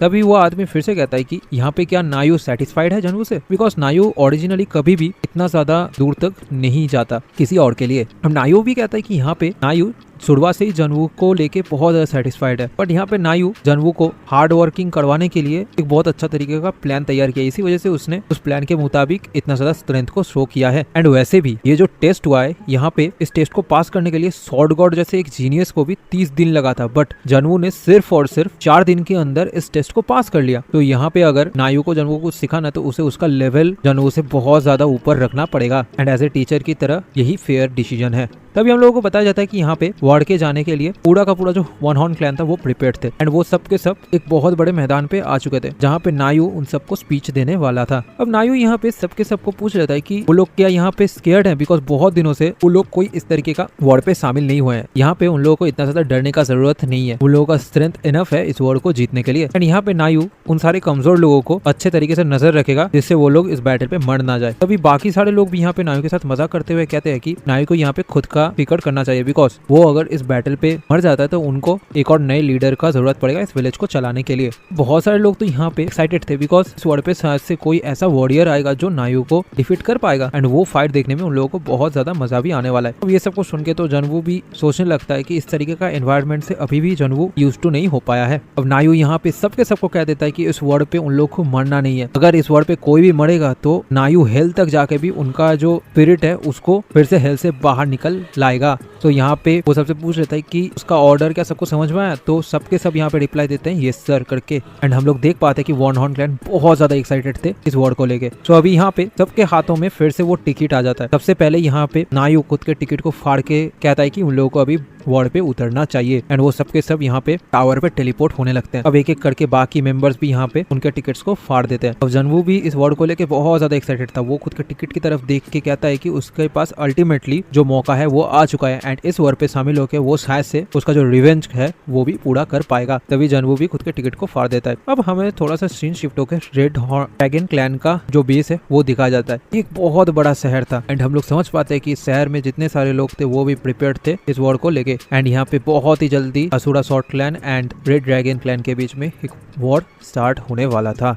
अभी हम लोग देख पाते हैं कि वो लोग टावर पे पहुंच चुके थे। अब यहाँ पे मार्शल किंग नायू एक जगह पे बैठे हुए थे। वो वहाँ पे जनवू को बुलाते हैं आने के लिए। जनवू जब वहाँ पे पहुंचता है तो वो मार्शल किंग को पूछ लेता है कि उसने यहाँ पे क्यों बुलाया था जनवू को। नायू यहाँ पे उठ खड़ा होता है एंड जनवू को कहता है कि उसने डिसाइड किया है अभी वॉर को स्टार्ट होने से पहले वो जनवू को 8 एक्सट्रीम फिस्ट का कुछ कुछ चीजों को सिखा देगा। अब यहाँ पे नायू ब्राम सिटी में सबसे पहले अटैक करने वाला था। उससे पहले वो जनवू को कुछ कुछ चीजें सिखा देने वाला था मार्शल आर्ट्स का। तभी नायू यहाँ पे जनवू के सामने अनाउंस कर देता है कि आज से वो जनवू का टीचर है एंड वो जनवू को मार्शल आर्ट्स का हर एक चीजें सिखाएगा। नायू ने पहले ही यहाँ पे जनवू को कह दिया था कि वो इन सारे मार्शल आर्ट्स के चीजों को सिर्फ और सिर्फ एक ही बार दिखाएगा एंड जनवू को उन सारे मार्शल आर्ट्स को सीख लेना है वैसे ही। तो जनवू भी यहाँ पे यस सर कहता है। तभी यहाँ पे नायू जनवू को एक्सप्लेन करने लगता है मार्शल आर्ट्स के बारे में, कैसे मार्शल आर्ट्स 3 चीजों में डिवाइडेड है, शिम, गी एंड ची। अब यहाँ पे नायू टेक्निक को सिखाने से पहले सबसे जनवू को जो मार्शल आर्ट का बेस है वो सब कुछ के बारे में बताने लगता है। वो यहाँ पे ये भी बताता है कि ये जो 8 एक्सट्रीम फिस्ट है ये सिर्फ और सिर्फ नॉर्मल फिस्ट का टेक्निक नहीं है। अगर कोई वॉरियर स्वॉर्ड यूज करना चाहता है तो ये एक्सट्रीम फिस्ट स्वॉर्ड की तरह यूज होगा। अगर कोई वॉरियर वन हैंड स्वॉर्ड की तरह यूज करना चाहे तो वो एक वन हैंड स्वॉर्ड स्किल की तरह यूज होगा। वैसे स्पीयर की तरह अगर कोई यूज करना चाहे तो ये स्किल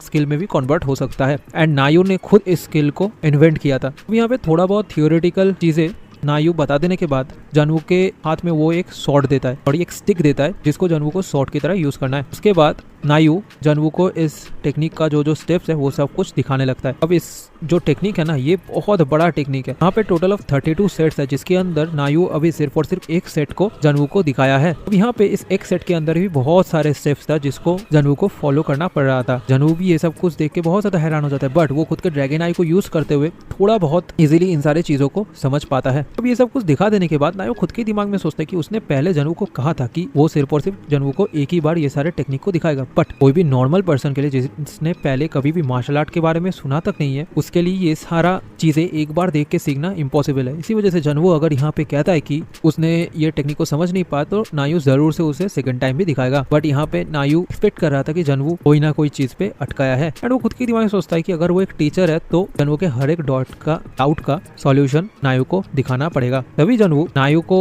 कहता है कि उसने पूरा का पूरा जो टेक्निक था उसे मेमोराइज कर लिया है एंड तभी वो नायू को वो टेक्निक दिखाने लगता है। अब नायू भी देख के हैरान हो जाता है बिकॉज जनवू ने जितना सारा स्टांस यहाँ पे किया था वो सब कुछ बिल्कुल सही था। अब टेक्निक को एंड होने के बाद जनवू नायू को पूछ लेता है कि क्या उसने सही परफॉर्म किया है। नायू भी खुद के दिमाग में सोचता है कि जनवू ने सच में ये पूरा का पूरा जो टेक्निक है उसे एक बार ही देख के मेमोराइज कर लिया है। अब ये देख के तो नायू और भी ज्यादा एक्साइटेड हो जाता है बिकॉज जनवू नायू का स्टूडेंट है एंड नायू के स्टूडेंट के लिए सिर्फ और सिर्फ यही फर्स्ट पड़ाव में अगर कंफ्यूजन निकल आए तो नायू के लिए मजा नहीं आएगा। अभी नायू यहाँ पे जनवू को जो सेकंड स्टेप है वो भी सिखाने लगता है। अब ऐसे ही करते करते नायू बहुत सारे स्टेप्स जनवू को दिखा देता है। जनवू आसानी से उन सबको सीख भी लेता है एंड यहाँ पे जनवू के पास बहुत सारे स्किल्स भी अचीव होता है। तभी जनवू का जो सिस्टम है वहाँ पे देख पाता है उसने 8 एक्सट्रीम फीस्ट का फर्स्ट पड़ाव को सीख लिया है। अभी उसके पास और 2 पड़ाव है जिनको सीखने के बाद जनवू इस स्किल को पूरी तरीके से सेट वाइज कंप्लीट कर लेगा। नायू तो यहाँ पे जनवू को कहता है कि जनवू ने बहुत बढ़िया काम किया यहाँ पे ये सब कुछ को एक ही बारी में सीख के, बट यहाँ पे जनवू को खुद का टेक्निक को और भी बढ़िया करना पड़ेगा एंड और भी हार्ड वर्क करना पड़ेगा इन सबको सीखने के लिए। अभी नायू यहाँ पे जनवू को तारीफ तो करता है बट कई मन में सोचता है कि जनवू कैसे ये सब कुछ एक ही बारी में देख के सीख रहा है। अब यहाँ पे पांथे एंड एडोरा दोनों ही इस चीज को महसूस कर पाते हैं। नायू के अंदर एक अनसर्टेनिटी था और जनवू भी यहाँ पे देख पाता है कि उसका जो मैना फ्लो है वो और भी ज्यादा बढ़िया हो चुका है। उसके बॉडी के अंदर से मैना जिस तरीके से फ्लो हो रहा है वो मैजिक को और भी आसानी से कंट्रोल भी कर पा रहा है। सो ये 8 एक्सट्रीम फीस्ट को अगर वो पूरी तरीके से सीख लेता है तो जनवू के लिए बहुत ही ज्यादा फायदेमंद होगा। तभी यहाँ पे जनवू नायू को योर मैजेस्टी कहकर पुकारता है बट नायू यहाँ पे जनवू को मास्टर कहकर पुकारने के लिए कहता है बिकॉज अभी के लिए जनवू नायू का एक स्टूडेंट है, इसी वजह से उसे नायू को मास्टर कहकर पुकारना पड़ेगा। तभी जनवू भी यहाँ पे नायू को मास्टर कहता है। तभी जनवू नायू को पूछ लेते क्या ये जो कुरम सिटी का बैटल है वो बैटल जनवू के ऊपर नायू छोड़ सकता है। नायू भी कहता है कि नहीं ऐसा वो नहीं कर सकते बिकॉज ये जो कुरम सिटी का बैटल है ये वन हॉर्न क्लैन खुद स्टार्ट करना चाहते हैं एंड यहाँ पे वो लोग ही इंचार्ज है एंड वन हॉर्न क्लैन के बाकी जितने सारे मेंबर्स है वो भी इस बैटल को लड़ने के लिए प्रिपेयर्ड है। बट नायू को तभी ख्याल आता है कि अभी जनवू का जो मार्शल आर्ट टेक्निक्स है वो सब कुछ को रियल लाइफ में देखने का भी टाइम आ चुका है। मतलब जनवू ने कितने दूर तक मार्शल आर्ट को प्रॉपर्ली सीखा है, इसी वजह से नायू को कुछ ना कुछ तो करना पड़ेगा। तभी हम लोग देख पाते हैं कि नायू के दिमाग में एक बहुत बड़ा ग्रेट आइडिया आया है इस चीज को लेके। अब यहाँ पे कुरम सिटी के ऊपर नायू एंड वन हॉर्न क्लैन के हर एक मेंबर्स ने अटैक कर दिया था। अब उस सिटी को गार्ड करने वाले जितने सारे लोग थे वो लोग पूछने लगते क्या यहाँ पे असुरा शॉर्ट क्लैन ने अटैक कर दिया है इस सिटी के ऊपर। तभी वो लोग भी कहते कि नहीं ये असुरा शॉर्ट क्लैन नहीं है, ये असलियत पे वन हॉर्न ट्राइब है। जो सुन के तो वो आदमी भी हैरान हो जाता है बिकॉज वन हॉर्न ट्राइब तो कभी भी इस तरीके से एक वॉर में पार्टिसिपेट नहीं करते हैं, तो इस वाले वॉर पे उन लोगों ने क्यों पार्टिसिपेट किया। तभी वो आदमी खुद का जो जनरल है उसे एक तरफ दिखा के कहता है कि यहाँ पे कुछ ना कुछ होने वाला है। तभी हम लोग नायू को देखते हैं जो खुद के पावर को गैदर कर रहा था एंड नेचर से मैना को एब्जॉर्ब कर रहा था। उतने ज्यादा मैना को एब्जॉर्ब करने के बाद वो डायरेक्टली बहुत ज्यादा पावरफुल बीम को कुरम सिटी की ओर फेंकता है। सिर्फ और सिर्फ एक ही स्ट्राइक से वो जो सिटी था उसका एक दीवार पूरी तरीके से टूट जाता है। अब जो जनरल था वो भी बहुत ज्यादा हैरान हो गया था एंड उसके सामने अभी मार्शल किंग नायू खड़ा हुआ था। तभी नायू उस आदमी को कहता है कि वो अगर यहाँ पे बचना चाहता है तो नायू उसे एक चांस देगा बट यहाँ पे नायू के लिए उसे कुछ करना पड़ेगा। पांते भी बाहर रह के ये सारा का सारा बैटल देख रहा था। तभी वो नोटिस कर पाता है कि कोई एक आदमी उनकी तरफ उड़ के आ रहा है। तभी हम लोग देखते हैं कि नायू 2 आदमियों को उठा के उन तीनों के सामने आके लैंड करता है। अब यहाँ पे पांते तो खुद के फादर को पूछ लेता है कि क्या वो आजकल किडनैपिंग ही करने लग गया है। तभी नायू उसे चुप रहने के लिए कहता है एंड जनवू को पूछ लेता है क्या वो खुद का जो स्ट्रेंथ है उसे आजमाना चाहता है तो यहाँ पे वो इन सब के साथ फाइट करे। अब नायू ने यहाँ पे 2 लोगों को उठा के लेके आया था। वो उन दोनों को कहता है कि यहाँ पे जो भी इस आदमी को मतलब जनवू को हरा पाएगा उसका जान नायू बख्श देगा। अब जनवू के साथ फाइट करने के लिए नायू यहाँ पे और भी 3 प्लेयर्स को लेके आ जाता है। अब यहाँ पे रूल सिंपल सा था, उन सबको जनवू को हराना पड़ेगा अगर उन्हें खुद का लाइफ को बचाना है। तो अब ये सब कुछ तो देख के जनवू भी खुद के दिमाग में सोच रहा था कि नायू ने उसे कहा था कि वो खुद के मार्शल आर्ट स्किल को यूज करने का मौका उसे जरूर से देगा, बट इस तरीके का मौका। अब यहाँ पे मार्शल किंग नायू है इसीलिए इन लोगों के अंदर एक डर है, बट इन सबके सबका स्किल बहुत ज्यादा है जनवू के साथ अगर कंपेयर किया जाए तो। एंड जनवू खुद भी देख पाता है कि ये लोग सिर्फ खुद के पावर को छुपा रहे हैं बट ये सब के सब जनवू को हराने के लिए कैपेबल है। बट इसका मतलब ये नहीं कि जनवू यहाँ पे रिफ्यूज कर देगा, तभी वो इस फाइट के लिए एग्री हो जाता है। एंड जनवू के लिए भी एक बेस्ट चांस है उसका जो 8 एक्सट्रीम फीस्ट है उस टेक्निक को यूज करने का एंड उसके साथ वो 8 extreme feast and heavenly wings का कंबाइन अटैक्स को भी प्रैक्टिस कर सकता है। अब नायू यहाँ पे सबके सबको क्या देता है कि रूल्स बहुत ज्यादा सिंपल है, यहाँ पे एक एक करके उन सबको जनवू को चैलेंज करना पड़ेगा एंड यहाँ पे जो भी सबसे पहले जनवू को चैलेंज करना चाहता है वो सिर्फ आगे बढ़ जाए। उसके बाद जनवू के साथ उसका फाइट होगा एंड उस फाइट में अगर वो जीत जाता है तो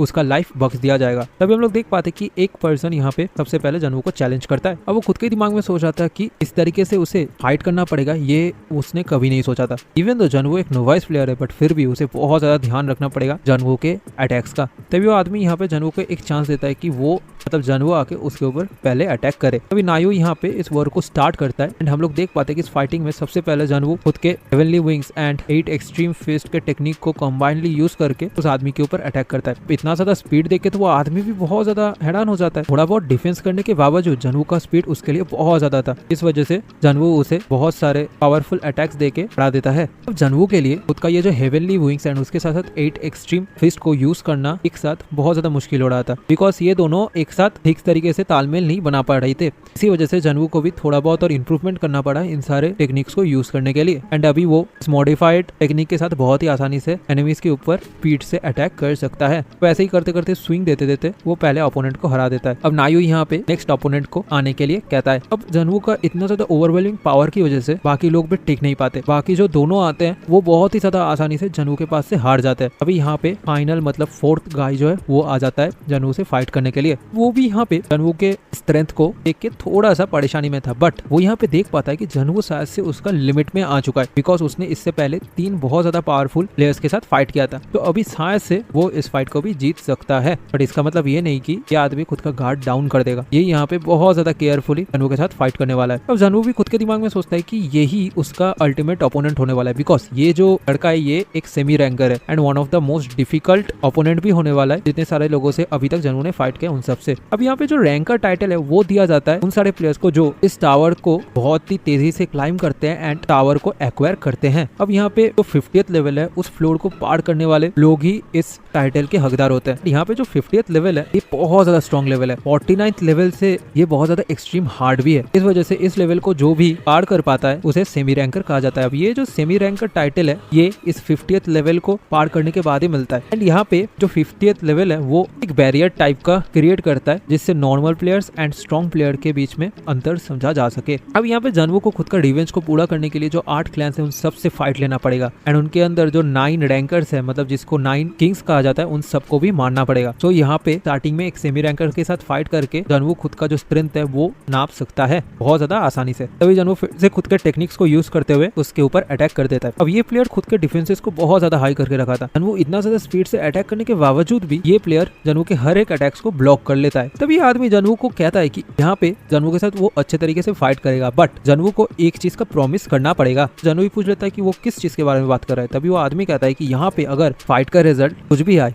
यहाँ पे जनवू प्लीज खुद के जितने सारे सबऑर्डिनेट्स हैं उन सबको प्रोटेक्ट कर ले, उनके लाइफ को बख्श दे। जनवू को देख के ऐसा लग रहा है कि वो उतना ज्यादा कोल्ड हार्टेड पर्सन नहीं है। अब ये सुनकर तो जनवू भी थोड़ा सा अनोइंग फील करने लगता है। वो यहाँ पे समझ पाता है कि ये जो आदमी है ये ऑलरेडी खुद के डेथ को प्रिपेयर कर चुका है। वो यहाँ पे प्रिपेयर्ड है खुद के डेथ के लिए। इसी वजह से इस आदमी के पास डरने के लिए कोई भी चीज नहीं है। तो यहाँ पे अगर जनवू इस आदमी से फाइट करना चाहता है एंड जीतना चाहता है तो उसे भी खुद का डेथ को भुलाना पड़ेगा। वो फिर यहाँ पे फिर से इस आदमी के ऊपर अटैक स्टार्ट कर देता है। अब ये जो आदमी था ये बाकी तीनों से बहुत ज्यादा स्ट्रॉन्ग था एंड यहाँ पे जनवू ये समझ पाता है कि एक सेमी रैंकर सच में one of the strong players में से कुछ होते हैं। अब यहाँ पे जनवू बहुत सारे अटैक्स करने के बाद भी इस आदमी के शरीर के अंदर से कोई भी कमजोर हिस्सा नहीं ढूंढ पाता। वो फिर खुद के ड्रैगन आई को यूज करते हुए देख पाता है कि इस आदमी के लेफ्ट अपर शोल्डर पे एक कमजोर हिस्सा है। तभी जनवू उस कमजोर हिस्से के ऊपर अटैक करने के लिए बहुत ज्यादा स्पीड से उसके तरफ जाने लगता है, बट जब वो उसके ऊपर अटैक करता है तब देख पाता है कि वो आदमी बहुत ही आसानी से उस अटैक को डॉज कर लिया था। बट यहाँ पे जनवू अभी खतरे में था बिकॉज वो आदमी अभी डायरेक्टली जनवू के ऊपर अटैक कर सकता था एंड यहाँ पे जनवू भी सोचने लगता है कि वो अब क्या करे।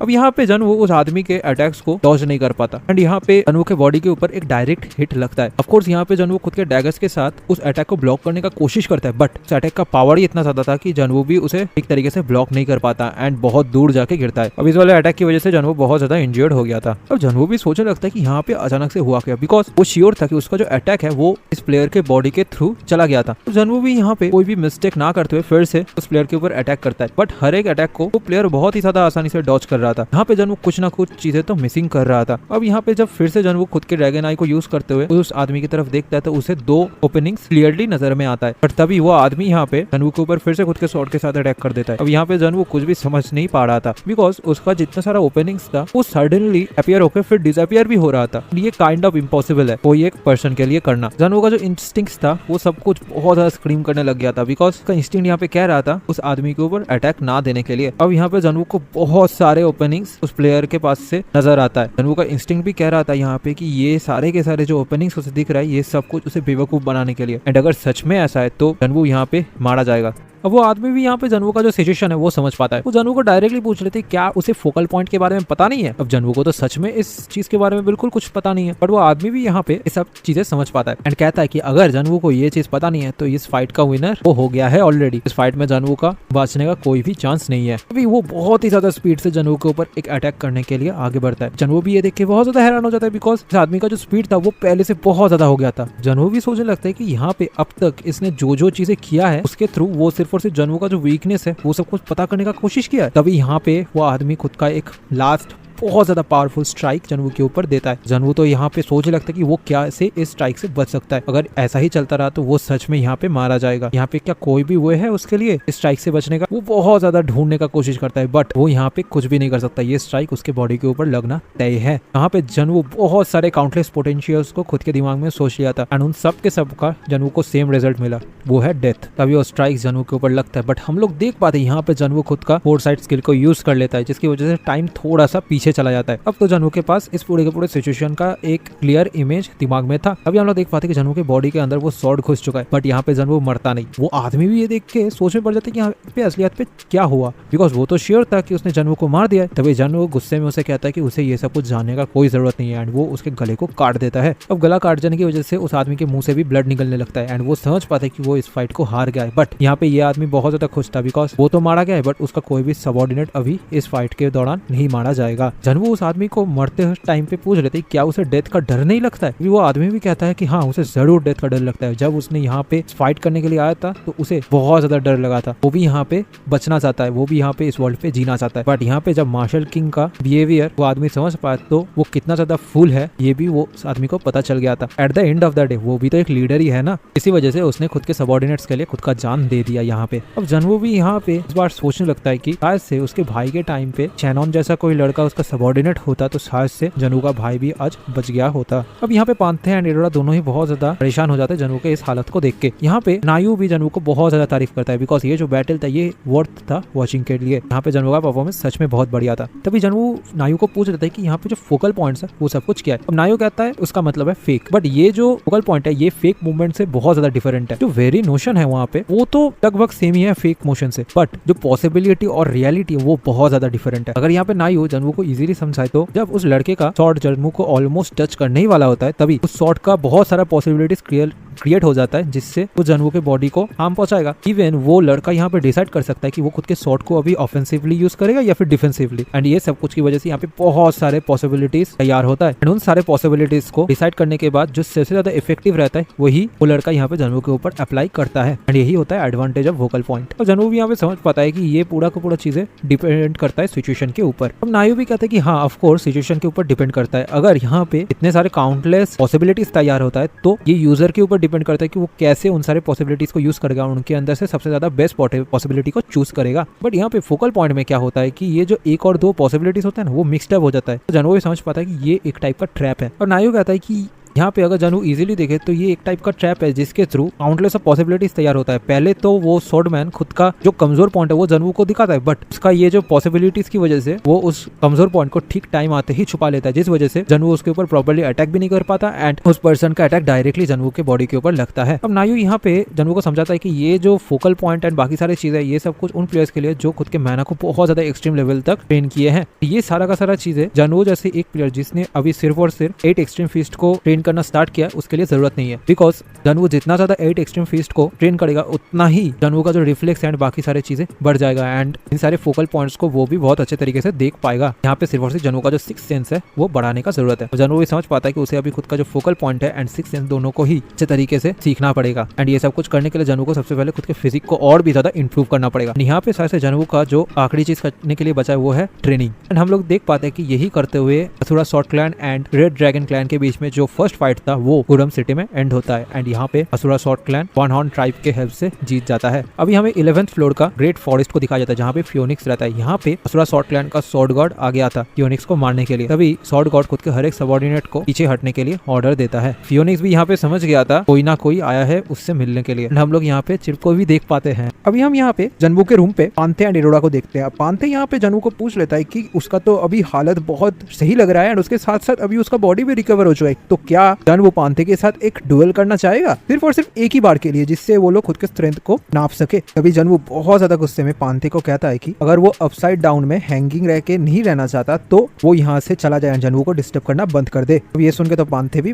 थोड़ा सा डर जाता है। तभी यहाँ पे जनवो खुद के फोकल पॉइंट्स के ऊपर थोड़ा सा कॉन्सेंट्रेट करता है एंड खुद का जो फोकल पॉइंट्स है वो सब कुछ ढूंढने का कोशिश करता है। बट तभी अचानक से उसे उसके मन में चिप का आवाज सुनाई देता है। अब यहाँ पे पांथे तो बहुत ज्यादा डिसअपॉइंटेड था। वो बाहर निकल के खुद के मन में ही कहता लगता है कि यहाँ पे जो मास्टर है वो क्या सोच रहे हैं, वो क्यों इस तरीके से बिहेव कर रहे हैं एंड वो जो सब कुछ कर रहे हैं वो बहुत ज्यादा अनहेल्दी है। तभी यहाँ पे पांते खुद के सिस्टर एडोरा को पूछ लेता है कि क्या उन लोगों का अंकल फ्रैंक्सी अभी यहाँ पे आने वाले हैं। तभी यहाँ पे एडोरा भी कहती है कि हाँ, उसे जितने दूर तक पता है कि आज उनका अंकल यहाँ पे उन लोगों के साथ ज्वाइन होगा लेटर वाले फाइट में। अब पांते भी यहाँ पे कह देता है कि उनका अंकल यहाँ पे आ क्यों रहा है, बिकॉज वन ट्राइब तो ऑफ कोर्स उनको ठीक तरीके से वेलकम नहीं करेंगे। अब यहाँ पे पांते एडोरा को यहीं पे स्टे रहने के लिए कहता है एंड यहाँ पे एडोरा एंड जनवू को लेकर थोड़ा सा मजाक भी करता है, जो सुन के तो एडोरा बहुत ज्यादा गुस्सा हो जाती है। वो यहाँ पे पांते को मारने का धमकी भी दे देती है। तभी पांते भी यहाँ पे हंसते हंसते इस एरिया से चला जाता है। अब यहाँ पे तो एडोरा थोड़ा बहुत सोच रही थी जनवू के बारे में, बट तभी अचानक से जनवू के रूम का डोर तोड़ते हुए जनवू कहीं पे चला जाता है, जो देख के एडोरा भी थोड़ा सा हैरान हो जाती है एंड सोचने लगती है कि जनवू भी कहाँ पे जा रहा है। जनवू तो बहुत ज्यादा स्पीड में फियोनिक्स टेरिटोरी की तरफ जा रहा था। वो यहाँ पे खुद के ही मन में सोचता है कि उसका जो फीलिंग अभी अभी आया उससे शायद से लगता है कि चिप का कुछ ना कुछ हुआ है एंड वहाँ पे शायद से चिप बहुत ज्यादा डरा हुआ भी है। बट जब वो फियोनिक्स केव की तरफ पहुंचता है तो देखता है कि वो पूरा का पूरा एरिया एकदम डिस्ट्रॉय हो चुका है एंड केव का जो एंट्रीज था वो भी बंद हो चुका है रॉक से। अब जनवू यहाँ पे फियोनिक्स का जो प्रेजेंस था वो फील कर पा रहा था, इसी वजह से वो खुद के शॉट के हेल्प से एंट्रेंस को फिर से ओपन करता है एंड तभी वो केव के अंदर जाके एक रोशनी टाइप का देखता है एंड वहाँ पे पहुंच के वो समझ पाता है कि ये चिप है। तभी यहाँ पे जनवू के मन में फियोनिक्स कुछ बातें करने लगता है। अब जनवू भी सोचता है कि ये सब कुछ क्या चल रहा है। तभी हम लोग देख पाते हैं कि एक आदमी यहाँ पे कह रहा है कि क्या वो फियोनिक्स है एंड उसका साइज देख के ऐसा ही लग रहा है कि वो सच में एक लेजेंडरी बीस्ट है। उसके अंदर से जो एलिक्सर मिलेगा वो उनके क्लैन के लिए बहुत ज्यादा हेल्पफुल रहेगा। फियोनिक्स तो यहाँ पे गुस्से में उस आदमी को कहता है कि उसका एरोगेंस बहुत ज्यादा है। तभी यहाँ पे जनवू भी सोचने लगता है कि ये शायद से चिप का मेमोरीज है। फियोनिक्स भी यहाँ पे उस आदमी को गुस्से में कहता है कि उसने बहुत सालों तक यहाँ पे इस वर्ल्ड पे जिंदा रहा है एंड यहाँ पे जितने लोगों ने इस तरीके से फियोनिक्स को चैलेंज किया उनका हर्ष बहुत बुरा हुआ है एंड फियोनिक्स को यहाँ पे वो सब कुछ बताने का उस आदमी को जरूरत नहीं है। अभी हम लोग देख पाते कि वो आदमी भी यहाँ पे कहता है कि हाँ, उसे सच में पता है, बट इस बार का एंडिंग थोड़ा सा अलग होगा। ये आदमी था सेवर गॉड। अब हमारा जो असुरा शॉर्ट क्लैन है, ये शॉर्ट क्लैन का जो मेंबर्स है वो बहुत ज्यादा कम है अदर क्लैन से, इसी वजह से इन लोगों को मेंबर शॉर्टेज होता है। बट फिर भी इस क्लैन को भी बाकी सारे क्लैन्स बहुत ज्यादा इज्जत देते हैं बिकॉज उनके 5 लेजेंडरी मार्शल आर्टिस्ट की वजह से वो लोग बहुत ज्यादा पावरफुल प्लेयर्स हैं इस पूरे के पूरे टावर के अंदर। अब जनवू भी यहाँ पे सोचता है कि हर एक मार्शल गॉड्स तो बहुत ज्यादा एक्सट्रीम पावर खुद के अंदर रखते हैं एंड उनके अंदर 5 ही इस टावर में हाई रैंकिंग प्लेयर्स हैं, तो उनके ही अंदर एक है सेवर गॉड। तभी हम लोग देख पाते हैं यहाँ पे फियोनिक्स के साथ सेवर गॉड का एक बहुत ज्यादा घमासान बैटल होता है, बट एट द एंड फियोनिक्स उस बैटल को हार जाता है एंड वो मारा जाता है। जनवू भी यहाँ पे इस पूरे के पूरे सिचुएशन को समझ पाता है और वो खुद के दिमाग में सोचता है कि वन हॉर्न ट्राइब तो यहाँ पे असुरा शॉर्ट क्लैन के साथ मिले हुए थे, तो यहाँ पे वो चिप को लेके वन हॉर्न क्लैन पे तो नहीं जा सकता। इस वजह से जनवू यहाँ पे डिसाइड करता है कि वो वन हॉर्न ट्राइब को अभी लीव कर देगा। तभी यहाँ पे एक रोशनी टाइप का आता है एंड जनवू के साथ बातें करने लगता है। ये था फियोनिक्स का एसेंस, जहाँ पे फियोनिक्स ने खुद के कुछ मेमोरीज को स्टोर करके रखा था। यहाँ पे फियोनिक्स जनवू को बहुत सारे वैल्यूएबल इन्फॉर्मेशन देता है। फियोनिक्स यहाँ पे जनवू को कहता है कि शायद से अगर जनवू ये सब कुछ सुन पा रहा है तो उसने यंगेस्ट वन को सही सलामत ढूंढ लिया है एंड ये उसके लिए एक बहुत ज्यादा रिलीफ की बात है। जनवू भी इस पूरे के पूरे सिचुएशन को समझ पाता है एंड देख पाता है कि यहाँ पे जो फियोनिक्स बात कर रहा है ये शायद से प्री रिकॉर्डेड है, इसी वजह से फियोनिक्स जनवू की किसी भी बात को रिप्लाई नहीं देगा। फियोनिक्स यहाँ पे जनवू को समझाता है कि उसे उतना ज्यादा गुस्सा नहीं करना चाहिए बिकॉज आज यहाँ पे फियोनिक्स मारा गया है एंड यहाँ पे फियोनिक्स खुद मारा गया है एंड वो खुद के फ्लेम ऑफ लाइफ से फिर से दोबारा रिबॉर्न भी हो जाएगा। अब जनवू भी ये सब कुछ सुन के थोड़ा सा खुद के दिमाग में सोचता है कि वो शायद से रिबॉर्न हो सकता है, बट फियोनिक्स जब रिबॉर्न होगा वो एक डिफरेंट बीस्ट में आएगा इस वर्ल्ड पे, इसी वजह से एक बार जो मरता है वो तो जरूर से मर ही जाता है। अब यहाँ पे फियोनिक्स रिक्वेस्ट करता है कि जब तक वो लौट नहीं आता तब तक उसका जो यंगेस्ट वन है उसे जनवू अच्छे तरीके से ध्यान रखे। यही एक काम नहीं है जो फियोनिक्स ने जनवू को दिया था, उसके साथ साथ ऐसे रिवॉर्ड की तरह जनवू को फियोनिक्स खुद के पावर का एक हिस्सा दे देता है एंड वो यहाँ पे जनवू को कहता है कि इस पावर को एब्जॉर्ब करने के बाद शायद से जनवू का भी स्ट्रेंथ बढ़ेगा एंड उसके साथ साथ उसका यंगेस्ट वन भी सर्वाइव कर पाएगा। जनवू भी इस पावर को महसूस कर पाता है, वो भी समझ पाता है कि ये वो आखिरी पावर है जो फियोनिक्स ने जनवू के लिए बचा के गया है, इसी वजह से वो इस पावर को वेस्ट नहीं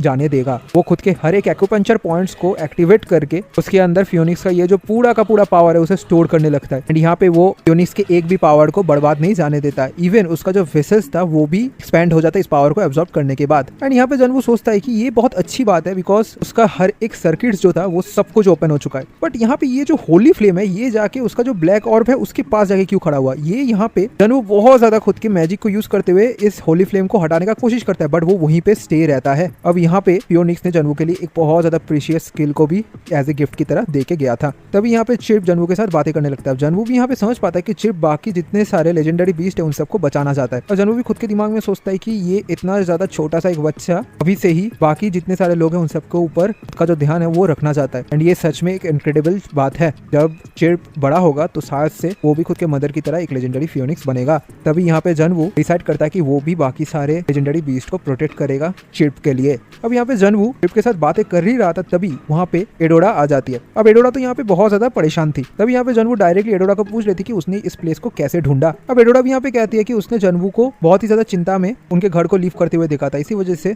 एडोरा ने जनवू को फॉलो किया एंड यहाँ पे पहुंच गया। अब एडोरा भी जानती थी ये प्लेस कौन सा प्लेस है। अब यहाँ पे जनवू भी एडोरा को कहती है कि यहाँ पे देख के ऐसा ही लग रहा है कि असुरा सॉर्ट क्लैन जितने सारे 4 लेजेंडरी बीस्ट है उन सबको हंट करने में लगा हुआ है। अब यहाँ पे जनवू एडोरा से कोई हेल्प नहीं मांगता एंड उसके साथ साथ वो ये भी कहता है कि वन हॉर्न ट्राइब को भी उसे हेल्प करने का कोई जरूरत नहीं है। बट यहाँ पे जनवू ये होप करता है कि एडोरा एंड वन हॉर्न ट्राइब जनवू का जो पाथ है उसमें कोई भी रुकावट तैयार नहीं करेगा। तभी यहाँ पे जनवू वहाँ से चले जाने लगता है। बट तभी एडोरा यहाँ पे जनवू को कह देता है कि वो भी जनवू के साथ चलेगा।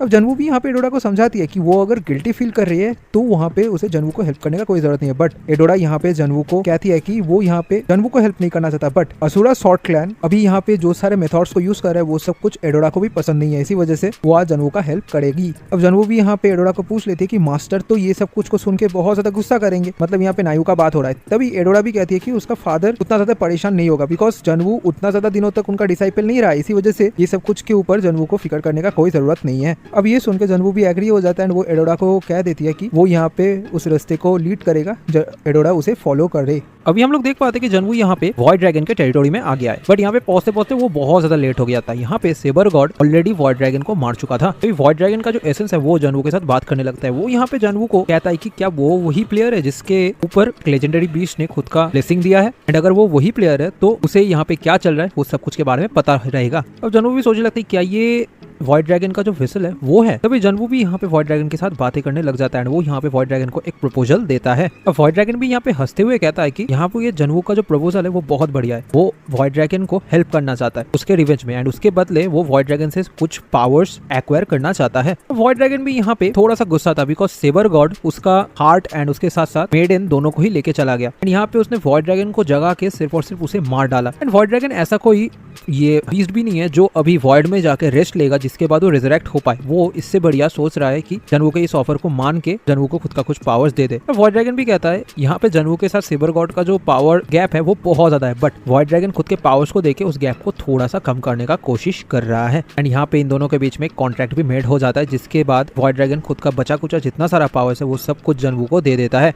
अब इस पावर को अचीव करने के बाद जनवू डायरेक्टली जाता है एबिस टर्टल के टेरिटोरी में एंड यहाँ पे भी उसे पहुंचने में बहुत ज्यादा लेट हो जाता है। सेबर गॉड ने ऑलरेडी एबिस टर्टल को भी मार दिया था। अब एबिस टर्टल का जो एसेंस है वो भी जनवू के साथ बातें करने लगता है एंड वो यहाँ पे जनवू कहता है कि वो बहुत ज्यादा लेट हो चुका है एंड यहाँ पे अभी जो हालत है उससे जनवू कुछ भी नहीं कर सकता। बट यहाँ पे एबिस टर्टल का जनवू के पास एक रिक्वेस्ट है, वो यहाँ पे जनवू को उनका जो ब्लेसिंग है वो रिसीव करने के लिए कहता है। ऑफ कोर्स जनवू का भी यही सेम गोल था, इसी वजह से वो भी उन लोगों का ब्लेसिंग एक्सेप्ट कर लेता है। अब इन सारे ब्लेसिंग्स को एक्सेप्ट करने की वजह से जनवू को बहुत सारे एक्स्ट्रा पावर्स एंड उसके साथ साथ बहुत सारे स्किल्स भी मिल रहा था जो उसके लिए बहुत ज्यादा वैल्यूएबल भी था। अब उसका पावर देने के बाद एबिस टर्टल जनवू को कहता है कि वो दो है, मतलब एक टर्टल एंड उसके साथ साथ एक स्नेक, इसी वजह से उन दोनों ने मिलके 2 जिंदगियां जिया है। उन लोगों ने जितने सालों तक बच के रहा है यहाँ पे इस वर्ल्ड पे वो उनके लिए सेटिस्फाइड है। बट यहाँ पे उन लोगों का सिर्फ और सिर्फ एक ही रिग्रेट है मरने से पहले, ऑफ कोर्स हमें भी पता है वो रिग्रेट है रिवेंज। अब यहाँ पे चिप भी कहता है कि हाँ वो लोग जरूर से उन लोगों का रिवेंज को लेंगे सेबर गॉड के पास से। अब ये सुन के एबिस टर्टल भी शांति से मर पाता है एंड वो यहाँ पे जनवू कहता है कि हेवन से वो उन दोनों के ऊपर जरूर से नजर रखेगा। अब इन सारे एक्स्ट्रा स्किल्स को देख के जनवू भी थोड़ा सा खुश हो जाता है, बिकॉज इन सारे स्किल्स के बदौलत उसका जो स्ट्रेंथ था वो भी बढ़ चुका था। अब यहाँ पे उनका नेक्स्ट डेस्टिनेशन था वेस्ट की तरफ एंड अभी इस 11th फ्लोर पे सिर्फ और सिर्फ एक ही लेजेंडरी बीस्ट बचा हुआ था। अब यहाँ पे हम लोग थोड़ा सा जनवू एंड एडोरा दोनों को ही डिसअपॉइंट देखते हैं। अब एडोरा भी यहाँ पे जनवू को कहती है कि उन दोनों को अभी क्या करना चाहिए, बिकॉज ये जो सेवर टूथ लेजेंडरी बीस्ट है ये अभी सेफ है, बट इसने उन दोनों का ऑफर को रिजेक्ट कर दिया। तभी हम लोग को सेवर टूथ टाइगर को दिखाया जाता है। अब जनवू जब उसके साथ बातें करने लग रहा था तभी सेवर टूथ टाइगर डायरेक्टली बहुत ज्यादा एरोगेंट से जनवू को कहता है कि उसे किसी का हेल्प नहीं चाहिए, वो एक लेजेंडरी बीस्ट है एंड वो खुद के प्रॉब्लम को खुद सॉल्व कर सकता है एंड उस जैसे छोटे मोटे ह्यूमन को यहाँ पे नहीं आना चाहिए था, वो जल्दी से जल्दी इस एरिया से लीव कर जाए। अब यहाँ पे जनवू उसे समझाने का कोशिश तो करता है, बट तभी सेवर टूथ टाइगर यहाँ पे जनवू को डायरेक्टली कह देता है कि अगर उसे एक लेजेंडरी बीस्ट का हेल्प करना ही है तो वो उसके कंधे पे रखा हुआ जो फियोनिक्स बर्ड है मतलब चिप को उसके के हवाले कर दे। एंड वैसे भी ये सारे लेजेंडरी बीस्ट एक दूसरे का हेल्प करके ही तो पावर्स अचीव करते हैं, तो क्या जनवू ये करेगा? अब यही सुन के जनवू एंड ऑरोरा दोनों ही वहाँ से लौट आते हैं। ऑफ कोर्स वो अभी थोड़े दूर एक सेफ एरिया में बैठे हुए थे। अब ये सब कुछ सुन के एडोरा तो बहुत ज्यादा गुस्सा हो जाती है उस सेवर टूथ टाइगर के ऊपर। जनवू भी कहता है कि इवन सेवर टूथ भी जानता था कि ये जो पूरा का पूरा चीज होने वाला है ना, ये बहुत ज्यादा डेंजरस है, बट इस सेवर टूथ टाइगर का जो प्राइड है ये इसकी वजह से ही वो आज मरेगा। तभी एडोरा यहाँ पे जनवू को परमिशन मांगता है उसका एक आइडिया देने के लिए। तभी जनवू भी कहता है कि हाँ, उसके पास अगर कोई बढ़िया आइडिया है तो वो बता सकती है। तभी एडोरा भी कहती है कि यहाँ पे तो सेवर टूथ टाइगर ने उनका जो ऑफर था वो रिजेक्ट कर दिया, इसके बाद तो उनके पास करने के लिए और कुछ नहीं है इस एरिया पे, इसी वजह से उन लोगों को शायद से अभी वापस लौट जाना चाहिए। एंड वैसे भी ये जो सेवर टूथ टाइगर है ये बाकी जितने सारे लेजेंडरी बीस्ट है उन सबसे अलग है। तभी यहाँ पे जनवू भी एडोरा के बातों को एग्री करता है एंड वो भी समझ पाता है कि एडोरा यहाँ पे क्या कहने का कोशिश कर रही है। तभी यहाँ पे एडोरा जनवू को कहती है कि क्या वो लोग असुरा शॉर्ट क्लैन में फिर से वापस चले जाए। तभी जनवू भी कहते हैं कि नहीं, वो ऐसा नहीं कर सकते बिकॉज उनके पास अभी चिप है। एंड अभी जनवू का जो नेक्स्ट प्लान है वो है रेड ड्रैगन क्लैन के पास डायरेक्टली जाना। एंड यहाँ पे अभी के लिए जनवू का मेन काम होगा उसका जो एग है उसे वन हॉर्न ट्राइब से वापस लेना, उसके बाद वो डायरेक्टली रेड हॉर्न क्लैन के पास चला जाएगा। अब यहाँ पे वो दोनों बातें करी रहते तभी अचानक से सेवर टूथ टाइगर के ऊपर सेवर गॉड डायरेक्टली अटैक कर देता है। यहाँ पे बहुत सारे धमाका भी होता है एंड वो दोनों भी इस फाइट को फील कर पाते हैं। तभी जनवू भी यहाँ पे चिड़पी को कहता है इस फाइट को क्लोजली देखने के लिए, बिकॉज फ्यूचर वाले टाइम पे उसे ही सेवर गॉड के साथ फाइट करना पड़ सकता है। वो यहाँ पे चिड़पी के साथ विजन शेयर करता है एंड हम लोग देख पाते हैं कि यहाँ पे बहुत ज्यादा घमासान एक जंग चल रहा था saber god and saber tooth tiger के बीच में। ऑफ कोर्स यहाँ पे saber god saber tooth tiger से बहुत ज्यादा स्ट्रॉन्ग था, इसी वजह से वो सेवर टूथ टाइगर के हर एक अटैक्स को डॉज भी कर रहा था एंड उसे डोमिनेट भी कर रहा था। ये सब कुछ देख के सेवर टूथ टाइगर तो बहुत ज्यादा गुस्सा था एंड जनवू भी यहाँ पे समझ पाता है कि सेवर गॉड यहाँ पे सेवर टूथ टाइगर को खुद के उंगलियों के इशारों से नचा रहा है। अब जनवू थोड़ा बहुत और एनालाइज करने के बाद सोच में पड़ जाता है कि सेवर गॉड क्या इतना ज्यादा पावरफुल था पहले? ऐसा लग रहा है कि उसके पास कोई ऐसा आर्टिफैक्ट है जिसके ऊपर से वो कोई डार्क मैजिक को भी कर सकता है, जिस वजह से वो यहाँ पे इन सारे लेजेंडरी बीस्ट को इतना ज्यादा इजीली हरा पा रहा है। तभी एक ही स्ट्राइक से वो सेवर टूथ टाइगर को मार देता है। अब ये देख के जनवू भी उसका जो काम है वो करने के लिए वहाँ पे चला जाता है। वहाँ पे पहुंचते ही जनवू देख पाता है कि सेवर गॉड डायरेक्टली वहाँ से चला गया था। तभी वो सेवर टूथ टाइगर का जो एसेंस है वो भी बहुत ज्यादा एरोगेंटली जनवू कहता है कि वो किस लिए यहाँ पे आया है, क्या मजाक उड़ाने के लिए? बट यहाँ पे जो